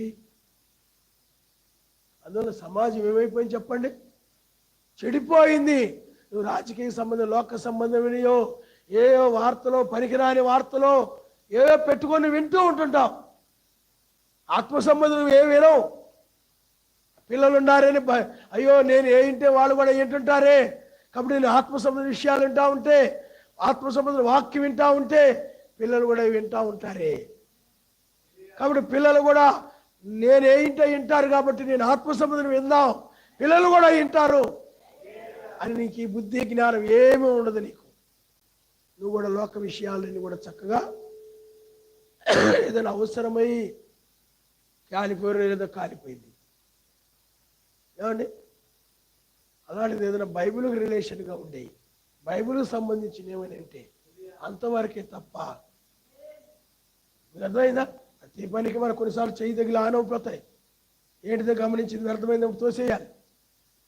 ఏ సినిమా పాట చేయి తగిలి వెంటనే ఏంటిది గమనిస్తాం, సినిమా పాట తోసేయడం. కొన్నిసార్లు అదే టైంలో ఎవరైనా రావచ్చు, మీకు అర్థమైందా? చూస్తున్నారు అనుకోవచ్చు, అనొచ్చు, కానీ నీ ఉదయం యథార్థమైనప్పుడు, నువ్వు ఖచ్చితంగా ఉన్నప్పుడు ఎవరెవరుకున్న భయపడు. చేయి తగిలి వచ్చింది, వీళ్ళు ఏమి చూడలే, వీళ్ళు ఇది చేయి తగిలి ఉండదు అనుకుంటారు. నిజమైన వాళ్ళు అయితే తప్పులు పట్టే వాళ్ళు ఉన్నారు అనుకోండి, అది పట్టేసుకుంటారు. కాబట్టి ఎందుకు చెప్తున్నాను, అందుకని నీవు చాలా జాగ్రత్తగా ఉంటాను. నువ్వు అలాగా అయ్యి చూస్తూ ఉన్నట్లయితే పిల్లలు కూడా వాటిని చూస్తుంటారు. పక్క వాళ్ళు కూడా వచ్చి వీళ్ళేంటి వాక్య ప్రకారంగా ఉండకుండా వాటిని వీటి చూస్తూ ఉన్నారేంటి, పిల్లలు దారి తప్పిపోతున్నారే. అర్థమైందా? కాబట్టి పిల్లారా మీరు ఆలోచన చేయండి. ఈనాడు చాలా మంది సెల్ ఫోన్ వల్ల నరకానికి వెళ్ళిపోతారు. సెల్ ఫోన్ అనేటువంటిది చిన్న వస్తువు కానీ కనపడవచ్చు, కానీ దానిలో ప్రపంచ పాపం అంతా, ప్రపంచంలో లోకం అంతా, చెడుతనం అంతా కూడా వాటిల్లో నిండిపోయినది సుమా. అందుకని మొట్టమొదటి ఆయన కోసమే అని కొనుక్కొని ఈనాడు దాంట్లో లోకాన్ని చూసి ఆనందిస్తున్న వాళ్ళు చాలా మంది ఉన్నారు.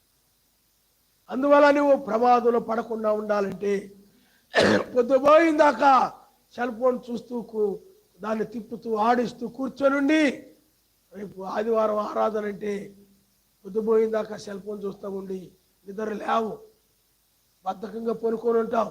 మీ ఆవిడంటది ఎందుకు రాత్రి అంతా పడుకోకుండా అలాగే సెల్ ఫోన్ చూస్తూ కూర్చున్నావు. ఈరోజు ప్రార్థన ఆదివారం అరగంట ముందు రమ్మని ప్రార్థన చేసుకోమని ఆయన చెప్తూ ఉన్నా కానీ నువ్వు లేవడం లేదు. వచ్చి నువ్వు 8:30కు పాటల టయానికి ఇచ్చి వెళ్ళిపోతున్నాం మనం, పాటలు అయిపోయాక వెళ్ళిపోతున్నాం మనం. ఆ పొద్దు పోయిందాకా సెల్ ఫోన్ చూడడం మానేయమంటుంటుంది ఆవిడ, కానీ నువ్వు నువ్వు మానవు. ఒకవేళ వాళ్ళందనుకో నువ్వు నోరు మూతుంటావు, పాస్టర్ గారితో చెప్పొద్దు, నువ్వు పాస్టర్ గారితో చెప్పావో ఏమైనా నిన్ను రంపేస్తా, చంపేస్తా, పొడిచేస్తా, నా గురించి ఏం మాట్లాడడానికి లేదు, నా గురించి ఏం చెప్పడానికి లేదు, నా కోపాల గురించి లేకపోతే నేను చూసేటి వాటి గురించి వీటి గురించి నువ్వేం చెప్పకూడదు. చెప్పావనుకో నిన్ను గోడకేసి కట్టేస్తా, ఆవిడ వెళ్ళిపోతా ఉండదు అనమాట. నోరు తెరవదు, అలా ఆయన గురించి ఏం మాట్లాడదు, పలవడం అలా భయపెడతాడనమాట. నేను చాలా సంతోషం, ఆవిడ మా పిల్లలు అస్తమానం సెల్ ఫోన్ చూస్తున్నారయ్యా, చాలా సంతోషం విషయం. ఎందుకంటే అలాంటి చెప్పడం వల్ల పిల్లల్ని సరిదిద్దడానికి, సక్రమైన మార్గంలో పెట్టడానికి, అవి దాచిపెట్టి కప్పెడితే నీ భర్త గురించి నీ భార్య గురించి కప్పెడితే వాళ్ళు సరిదిద్దబడరు. ఆ సెల్ ఫోన్ అలా చూస్తూనే ఉంటారు, ప్రమాదంలో పడతారు. నువ్వు దాస్తున్నావు, వీడియోలు గేమ్లు ఆడుకున్నా నువ్వు చెప్పవు నీ కొడుకు గురించి, దాచేస్తావు. అర్థమైందా? ప్రమాదంలో పడతారు. వాక్యం వినండి. వాళ్ళు తెలిసి తెలియక వాళ్ళు ఆ విధంగా ఉంటే చెప్పినప్పుడు వాటిని విడిచిపెడతారు. ఆయన ఏర్పాట్లో ఉంటే రక్షించబడతారు. అందువల్ల నిద్రమత్తులుగా వచ్చి మందిరంలో కూర్చోరు, ఆవులిస్తూ కూర్చోరు. ఎందుకు మత్తుగా ఉన్నారంటే పొద్దుపోయిందాకా ఆవులిస్తున్నా. ఎందుకు ఆవులిస్తున్నారు కొంతమంది వచ్చి ఇక్కడంటే పొద్దుపోయిందాకా సెల్ ఫోన్ పెట్టి కూర్చొని అవి చూసుకుంటూ వీడియో గేమ్లు ఆడుకుంటూ ఆ విధంగా గడుపుతూ ఉంటుంటారు. ఏడుకొచ్చేటప్పటిగా వాక్యం అంటే ఆసక్తి లేకుండా, ప్రార్థన అంటే ఆసక్తి లేకుండా, ఆరాధన అంటే ఆసక్తి లేకుండా, ఎప్పుడు వెళ్ళిపోదామా, ఎప్పుడెప్పుడు అయిపోద్దా అనిపిస్తూ ఉంటుంది. ఎందుకంటే నువ్వు ఆ సెల్ ఫోన్ ఎడిట్ అయిపోయి నువ్వు ప్రార్థించుకోలేని మనసు ఉండదు. ప్రార్థన ఏమైపోద్ది చెప్పండి, చల్లారిపోద్ది. కాబట్టి పిల్లారా, అందువల్ల ఎక్కువగా సెల్ ఫోన్ చూడడం వల్ల దానికి ఎడిట్ అయిపోయి బానిసలైపోయి సోమరిపోతులుగా తయారైపోతున్నారు, బద్ధకస్తులుగా తయారైపోతున్నారు. అది బద్ధకస్తులుగా చేస్తుంది అనమాట. దాన్ని చూస్తూ లేవమంటే లేవడు, వెళ్ళమంటే వెళ్ళడు, ఏదైనా చేయమంటే చేయడు. అలాగా ఒక పైపేమో ఆ ఇంట్లో ఒక అమ్మాయి సెల్ ఫోన్ పెట్టి చూసుకుంటా ఉంటారు, ఆ పక్కన కూడా వాళ్ళ అమ్మాయి సెల్ ఫోన్ పెట్టి చూసుకుంటూ కూర్చుంటారు. ఇవి కూడా త్వర పని చేసుకొని వచ్చి కూతురు దగ్గర, కొడుకు దగ్గర, కూతురు దగ్గర ఎవరి దగ్గర కూర్చొని చూస్తూ ఉంటారు. కాబట్టి పిల్లారా, ఎందుకు ఈ మాట చెప్తున్నానంటే ఇది మొత్తుగా ఉండే సమయము కాదు. నువ్వు సెల్ ఫోన్ చూసి మొత్తుడుగా ఉండే సమయం ఇది కాదు. ఇది మెలకువ కలిగి ప్రార్థించుచు రాత్రింబగుళ్ళు కూడా రాబో ఉగ్రత గురించి, రాబో ఉగ్రతను తప్పించుకోవడానికి ప్రార్థించే సమయమైనది. ఆయన నామనిస్తాను. హల్లెలూయా, హల్లెలూయా. ఎందుకు నువ్వు ఇక్కడ కూర్చొని ఉన్నా, వాక్యం వింటూ ఉన్నా, మొత్తుగా తలకాయ ఎంత ఎందుకు పక్క పోతుందంటే రాత్రి నువ్వు సరిగ్గా నిద్రపోవట్లేదు. రాత్రిపూట నువ్వు ఆ సెల్ ఫోన్ పెట్టి పక్కవాళ్ళు కూడా నిద్రపోలేవు. ఇంకా సెల్ ఫోన్ రాని వాళ్ళకు కూడా నువ్వు నేర్పుతావు అన్నమాట. ఏదైనా వాక్యం వినడం నేర్పడం మంచిదే. అలాగే కాకుండా దాంట్లో ఇది ఉంటుంది, దీంట్లో ఇది ఉంటుంది, దాంట్లో అది ఉంటుంది, దీంట్లో ఇది ఉంటుందని ప్రపంచం అంతా, లోకాన్నంతా కూడా నేర్పేస్తావు అనమాట. నేర్చుకుంటుంటారు పేరెంట్స్ కూడా. కాబట్టి మత్తు ఈనాడు ఎక్కడ చూసినా సెల్ ఫోన్ మత్తు. ప్రార్థన మీద మనసు లేదు, సెల్ ఫోన్ మత్తులో ఉన్నారు. పొద్దుపోయిందాకా ఉన్నారు, సెల్ ఫోన్ చూస్తున్నారు, చూడలేదు, అబద్ధాలు చెప్తున్నారు. దాని గురించి ఇంకా ఏం చెప్తున్నారు చెప్పండి? ఎవరైనా సెల్ ఫోన్ చూస్తున్నారని చెప్తే వాళ్ళ మీద దాడి చేస్తున్నారు. అర్థమైందే మీకు? అందువల్ల పిల్లారా, సెల్ ఫోన్ అనేటువంటిది మనుషుల్ని నాడు ఏం చేస్తుంది చెప్పండి? దానికి ఎడిట్ అయిపోయి అలా మొన్న కావడంటుంది, అయ్యా ఆయన ముందు ఎంతో ప్రార్థన చేసేవాడయ్యా, ఎప్పుడు ప్రార్థనలో ఉండేవాడయ్యా, ఎప్పుడు ప్రార్థనలో కనిపెట్టేవాడయ్యా, పనికి వెళ్ళొచ్చినా కూడా ప్రార్థన చేస్తూ ఉండేవాడయ్యా, ఎప్పుడు కూడా ఇంటి దగ్గర ఉన్నా కూడా ప్రార్థనలో ఉండేవాడయ్యా. కానీ ఇప్పుడు ఆయనకు ప్రార్థన లేనే లేదు. ప్రార్థన మానేసి 12 రాగానే సెల్ ఫోన్ పెట్టి కూర్చొని ఇలా చూసుకుంటూ కూర్చున్నాడు. సెలవు ఉందనుకోండి, ఇంటి దగ్గర ఉన్నాడు అనుకో, ఏదో పని ఉంటే అలా ఇలా వచ్చి సెల్ ఫోన్ పెట్టుకుని అలా కూర్చోకుంటున్నాడు. ఆయనలో ప్రార్థన లేనే లేదు. ప్రార్థన ఆయనలో ఆరిపోయిందని చెప్తుంది ఆవిడ. ఒకప్పుడు మంచి ప్రార్థన, మా అందరికంటే కూడా మంచి ప్రార్థనాపరుడుగా ఉండేవాడు, ప్రార్థించేవాడుగా ఉండేవాడు. కానీ ఇప్పుడు ఆయన అందరికంటే కూడా ప్రార్థన లేనివాడి కింద మారిపోయాడు. సెల్ ఫోనే సెల్ ఫోన్. లోక విషయాలు ఎక్కడేం జరిగింది, హైదరాబాదులో ఏం జరిగింది, బెంగళూరులో ఏం జరుగుతుంది, అమెరికాలో ఏం జరుగుతుంది, ఏంటి ఏ వార్తలు కనపడితే ఆ వార్తలు చూస్తూ వింటూ ఆ విషయాలు. అందుకని దేని గురించి పలానా చోట ఎక్కడ జరిగిందంటే నాకు తెలుసు. ఎందుకంటే ఎప్పుడు అట్లా ఉంటాడు కాబట్టి. అర్థమైందా మీకు? అవి నీకు మత్తును కలుగు చేస్తున్న లోకం అనేటువంటిది. లోక విషయాల మీద మనసు పెట్టినట్లయితే, లోకం నీలో జ్వరపడిపోయినట్లయితే వాక్యం వింటున్నా మొత్తం వచ్చేస్తుంది, నిద్ర వచ్చేస్తుంది, కళ్ళు మూతలు పడిపోతుంటాయి, పడుకుందాం అనిపిస్తుంటుంది, నిలబడితే కూర్చుందాం అనిపిస్తుంది, కూర్చుంటే పడుకుందాం అనిపిస్తూ ఉంటుంది. కారణం ఏంటి? మొత్తు టీవీలు వచ్చాక, సెల్ ఫోన్లు వచ్చాక అవి నీ ప్రార్థనని దూరం చేశాయి.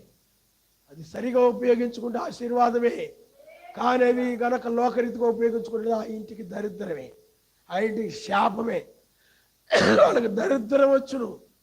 ఆ సెల్ ఫోన్ పెట్టుకొని ఏ పనికి వెళ్ళడు, ఎక్కడికి వెళ్ళడు, సెల్ ఫోన్ పెట్టుకుని అలా కూర్చొని ఉంటున్నాడు. పనులకు వెళ్ళకుండా, కూలి పనులకు వెళ్ళకుండా, పొలం పనులకు వెళ్ళకుండా, కొంతమంది ఆడవాళ్ళు కూడా ఇంట్లో పని చేయకుండా ఆ పొయ్యి మీద పొంగిపోతున్నా, మాడిపోతున్నా ఆ సెల్ ఫోన్ చూసుకుని అలా ఉంటున్నారు. ఇలా అర్థమైందా? అలా కూర్చొని ఉంటున్నారు, మొత్తుగా బద్ధకము. సెల్ ఫోన్ ఏం చేసింది చెప్పండి? మనుషుల్ని బద్ధకస్తులుగా చేసింది. దానికి ఎనీ టైం దాన్ని వదిలి వెళ్ళలేకపోతున్నారు, పనులకి దాన్ని వదిలి పొయ్యి దగ్గరికి వెళ్ళలేకపోతున్నారు, దాన్ని వదిలి ఎక్కడికి వెళ్ళలేకపోతున్నారు. సమయం దొరికితే, ఖాళీ దొరికితే ఏదో వాక్యం వినడమో, పాటలు వినడమో, వాక్యం వినడమో, వర్తమానాలు వినడమో లేదు. నాకు ఆవిడంటుంది, ఆయన సెల్లందరూ వర్తమానాలు వినడు. ఆయన ఇంట్లో పెడితే మా ఆయన మారు మనసు లేదు, ఆయన వింటాడు, పెట్టదు మా అమ్మ. మా పిల్లలు పెట్టరు, ఆయన మారు మనసు లేదు. ఈ వాక్యం వింటేదని కొంచెం మారతాడేమో, పెట్టండి ఆ వాక్యం విందాం, మీ నాన్న కూడా వింటాడు మారతాడని అంటే మా అమ్మ పెట్టనివ్వదు. మా అమ్మకి అసలు ఆసక్తే లేదు. అది అడిగామనుకో, ఎందుకంటే మా అమ్మ కూడా ఎప్పుడెప్పుడు లోక విషయాలు చూద్దాం అన్నట్టు ఆమె కూడా సెల్ ఫోన్లో, అందువల్ల ఆ వాక్యం కూడా పెట్టనివ్వదు. మా అమ్మకి అసలు ఎప్పుడు అడగదు కూడా, అసలు ఆమెకి ఇంట్రెస్ట్ ఉండదు. పిల్లలు కూడా పేరెంట్స్ గురించి అలాంటి అభిప్రాయాలు కలిగి అలాంటి ఉద్దేశాలతో ఉంటున్నారు. అందువల్ల మత్తు నాశనం కాబోతుందన్నా కూడా ఒక రకమైన మత్తులో ఉంది ఈ లోకము. అలాగే సంఘాలు కూడా మత్తులో ఉన్నాయి, చాలా ప్రమాదకరమైన పరిస్థితుల్లో ఉన్నాయి. ఆయన నాశనం కాబోతుందన్నా కానీ మత్తులోనే ఉన్నాయి. కానీ నిజమైన వధువు ఆమె చెల్ల మత్తులో ఉండదు, లోక మత్తులో ఉండదు. లోక విషయాల మత్తులు అవి చూస్తూ అవి వింటూ సమయాన్ని అంతా కూడా నిజమైన వధువు వాటిలో గడపదు. కానీ ఆయన వాక్యమును వింటూ ప్రార్థన చేసుకుంటూ ఆమె ఈ యొక్క వర్తమానాన్ని బట్టి మహిమ శరీరంతో పైకి వెళ్ళిపోతాడు. హల్లెలూయా, హల్లెలూయా. ఆయన చూడటమే కాదు, వాళ్ళ ఆవిడకి కూడా చూపిస్తున్నాడు. ఆవిడ అనుకుంటున్నది, మా ఆయన అంత తెలివైనడు, సెల్ ఫోన్లు అన్నీ నేనే ఎరుదాన్ని, నాకేం తెలియదు, అన్నీ ఆయనకి తెలుసు. కూర్చోబెట్టి చూపిస్తూ ఉంటాడు. పొద్దుపోయాక కూడా అవి పెట్టి ఏం చేస్తాడో చెప్పండి, ఆవిడకి చూపిస్తూ ఉంటుంటాడు అనమాట. ఆవి కూడా పొద్దుపోయిన దాకా చూసి ఏడుకొచ్చి తలవకూడదు, ప్రార్థన చేసుకుంటే మొత్తులు. తిండి వల్ల మొత్తు, లోకం వల్ల, ఇది చూస్తూ సమయం అంతా కూడా. కాబట్టి పిల్లారా, సోమరి ఇవన్నీ వచ్చాక మనుషులు ఏమైపోయారు చెప్పండి? సోమరిపోతులయ్యారు, బద్ధకస్తులైపోయారు. ఈరోజు ఎవరైనా పనికిరమ్మని పిలిచినా కానీ దీనికి అలవాటు అయిపోయి, ఎడిట్ అయిపోయి, నాకు కుదరదు, నాకు ఖాళీ లేదు అంటున్నారు. ఎందుకనంటే సెల్ ఫోన్కి బానిస అయిపోయాడు. తాగుబోతే ఎలాగైతే మందుకు బానిస అయిపోతాడో, దాన్ని వదిలి ఉండలేకపోతుంటాడో, అది మానలేకపోతుంటాడో, ఇది కూడా సెల్ ఫోన్ చూడకుండా ఏమండి మానలేకపోతూ ఉంటాడు అన్నమాట. దానికి బానిస అయిపోయి ఇంటి దగ్గరే పడి ఉంటుంటాడు తప్ప దేనికి వెళ్ళడం. అలాగా కాపలా ఉన్నట్టుగా ఉంటుంటాడు. సోమరి ఎందాక మత్తుగా ఉంటావు, ఆలోచించి. కాబట్టి పిల్లారా, అందువలన ఇంకొంచెం నిద్ర నుంచి పొద్దుపోయిందాకా ఆ విధంగా మేలుకొని ఉండి సెల్ ఫోన్లు చూస్తూ ఉండి, అలాగే పేరెంట్స్ కూడా పిల్లలతో పాటు కూర్చొని వాటిని చూస్తూ ఉండడం వలన ప్రార్థనకు వచ్చిన తర్వాత నిద్ర వస్తుంది, పాస్టర్ గారు మా గురించి ప్రార్థన చేయండి. దాన్ని చూస్తా కూర్చోడం లోకం నీ హృదయంలోకి వచ్చేసింది, నువ్వు మొత్తం వచ్చేస్తుంది. ఇక్కడ అసలే నువ్వు తిండిపోతే తిండి అంటే నీకు కక్కుర్తి ఎక్కువ, దాని తగ్గట్టు ఇదొకటి. దివారాత్రులు సెల్ ఫోన్లో ఆడిస్తా కూర్చున్నాను. దివారాత్రులు వాక్యం వింటున్నావా? మీ అమ్మగారు ఎప్పుడైనా అడిగారమ్మా వాక్యం వింటాను? అడగనా అడగనే మేము పాస్టర్ గారు మీరు మా అమ్మకి ఇవ్వట్లేదు అంటారు, కానీ వాక్యం ఇవ్వడానికి ఇవ్వట్లేదు అంటారు, కానీ అసలు అడగదు. అడిగితే కదా మేము ఇవ్వడానికి. ఈనాలని ఆవిడకు ఉండనే ఉండదు. మీకు అర్థమైందా? అసలు అడగదు. వాక్యం వినడం వలన మేల్కొంటారు, ఆయన నామనిస్తారు. హల్లెలూయా. ఇద్దరు మేలుకోవడం అంటే ఏంటంటే ఇది కాలాన్ని ఏమిటో ఎరగడమే, ఈ సమయం ఏమిటో ఎరగడమే, ఓ ఈ లోకం ఏం కాబోతుందో ఎరగడమే, ఓ నువ్వేమై ఉన్నావు ఎరగడమే, ఓ ఇది నువ్వు ఆయన వలె మారడమే. మేల్కొన్న వ్యక్తి ఆయన వలె మారిపోతారు, ఆయన నామనిస్తారు. హల్లెలూయా, హల్లెలూయా. కాబట్టి పిల్లారా, లోకము నాశనం కాబోతుంది, కొద్ది మందే రక్షించబడతారని బైబిల్ చెప్తా ఉంది. అందులో నీవు ఉన్నావో లేదు నువ్వు ఆలోచన చేసుకో. మొత్తు ఆవరించేస్తుంది. ప్రార్థన చేసుకుంటా ఉంటే అలా నిద్ర వచ్చేస్తుంది. లోకం లోపల జ్వరబడిపోయింది సెల్ ఫోన్ ద్వారా. నువ్వు అమెరికా వెళ్ళేని తిరగలేదు, బ్రిటన్ వెళ్ళేని తిరగల, చైనా వెళ్ళేని తిరగల. నేనేమన్నా తిరుగుతున్నాను లోకం అంతా లోకం 4 రావడానికి? వీళ్ళు సెల్ ఫోన్లో ఉన్న లోకమే నీ హృదయంలోకి వచ్చేసింది. నీ ఆలోచనలు లోకంతో నిండిపోయాయి, లోకాలోచనలే వస్తున్నాయి ఎప్పుడు చూసినా. నీ తలంపుల్లో ఆ సెల్ ఫోన్లో చూసినవి, సెల్ ఫోన్లో విన్నవి, బయట తిరిగినవి, బయట విన్నవి, బయట చూసినవే ఆ తలంపులతో నీ హృదయం నిండిపోయినప్పుడు నీకు మొత్తుగాకేమవుతుంది? బద్ధకంగా ఏముంటుంది నీలో? ఆత్మీయమైన బద్ధకం హృదయంలోకి వచ్చేసి ప్రార్థన కంటే ముందు ఉండలేవు, కానీ చివరిలోనో మధ్యలోనో పాటలు అయిపోయాకో వర్తమాన మధ్యలోనో వచ్చి ధీమాగా వచ్చి కూర్చొని ఉంటావు అనమాట, వచ్చేంటుంటావు. అందువల్ల సోమరి ఎందాక నువ్వు సెల్ ఫోన్తో ఉంటావు, సోమరి ఎందాక నువ్వు సెల్ ఫోన్ చూస్తూ పొద్దుపోయిందాకా మేల్కొని ఉంటావు, సోమరి ఎందాక నీవు లోకాలోచనలతో మొత్తుగా ఉంటావు. ఆయన ఉగ్రత రాబోతూ ఉన్నది. ఓ ఇంకాసేపు నేను సెల్ ఫోన్ చూస్తా, ఇంకాసేపు నేను సెల్ ఫోన్లో లోక కార్యాలు చూస్తుంటా. మీ ఆవిడ అంటుంది సెల్ ఫోన్ తీసి పక్కన పెట్టేసి వెళ్ళండి, పని కట్టది. పనైనా మానేస్తా, కానీ ఇంకాసేపు సెల్ ఫోన్లో ఉన్నాయి, ఈరోజు నీ సెల్ ఫోన్తో గడుపుతా.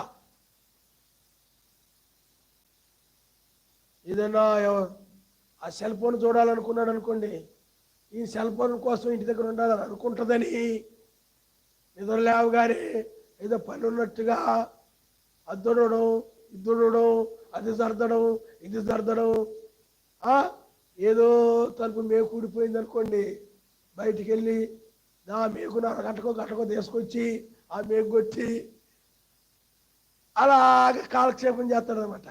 ఆ టైం కాసేపు సెల్ ఫోన్ పెట్టుకుని కూర్చుంటాడు. సెల్ ఫోన్ కోసం ఏదో ఇంటి దగ్గర తెగ పనులు ఉన్నట్టుగా, లేకపోతే ఏదో మందిరం దగ్గర తెగ పనులు ఉన్నట్టుగా, ఏమండి అలా ఇలా యాక్టింగ్ చేసి ఉంటే ఉండడం మంచిదే కాదంటలేదు, నటించి ఆ రోజు ఎగ్గొట్టేది. మరి ప్రార్థన చేసుకున్నాడా? లేదు. అందువల్ల సెల్ ఫోన్ మీద ఉన్న మనసు, లోకం మీద ఉన్న మనసు, లోక విషయాల మీద ఉన్న మనసు ప్రార్థన మీద లేదు నీకు. చివరికాలం నశించిపోతావు సుమా, ప్రమాదంలో పడిపోతావు సుమా.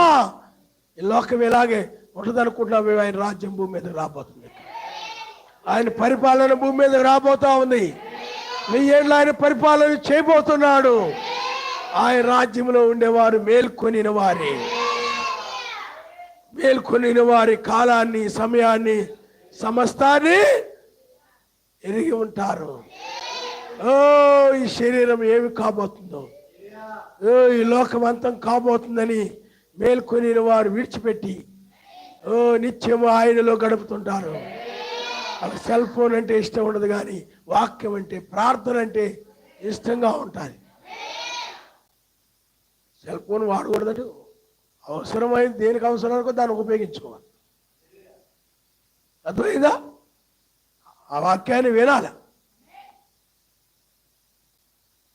ఒక ఆవిడ, ఏమ్మా మీ ఆయనకి వాక్యం వినేలాగా యూట్యూబ్లో వర్తమానం పెట్టుకోవచ్చు కదా, సాయంత్రం మాటలు. ఆయన కూడా వింటుంటాడు కదా, మరి ఆయన ఏమైనా వింటే మారుతాడు కదా, మరి తెలుసుకుంటాడు కదా, ఆయన ఏమైనా మార్గంలో దారి తప్పిపోయింటే ఆయన తెలుసుకుంటాడు కదా, పెట్టచ్చు కదా అంటే పెట్టనండి. ఎందుకంటే ఆ వర్తమానాలన్నింటిలో నా గురించే ఉంటుందండి. అవి మా ఆయన అన్నాడు అనుకోండి, నీ గురించే చెప్పేశాడు ఆయన, నేను ఎవరు. అందుకని నన్ను మళ్ళీ ఆయన ఏదో అంటాడు. ఎందుకు వచ్చిన గొడవ? పెట్టుకుంటే ఏ గొడవ ఉండదు. ఒకవేళ కోపాన్ని గురించి పెట్టాడు అనుకోండి, పెట్టింది అనుకోండి, వీడు కోపం ఎక్కువ అనుకోండి,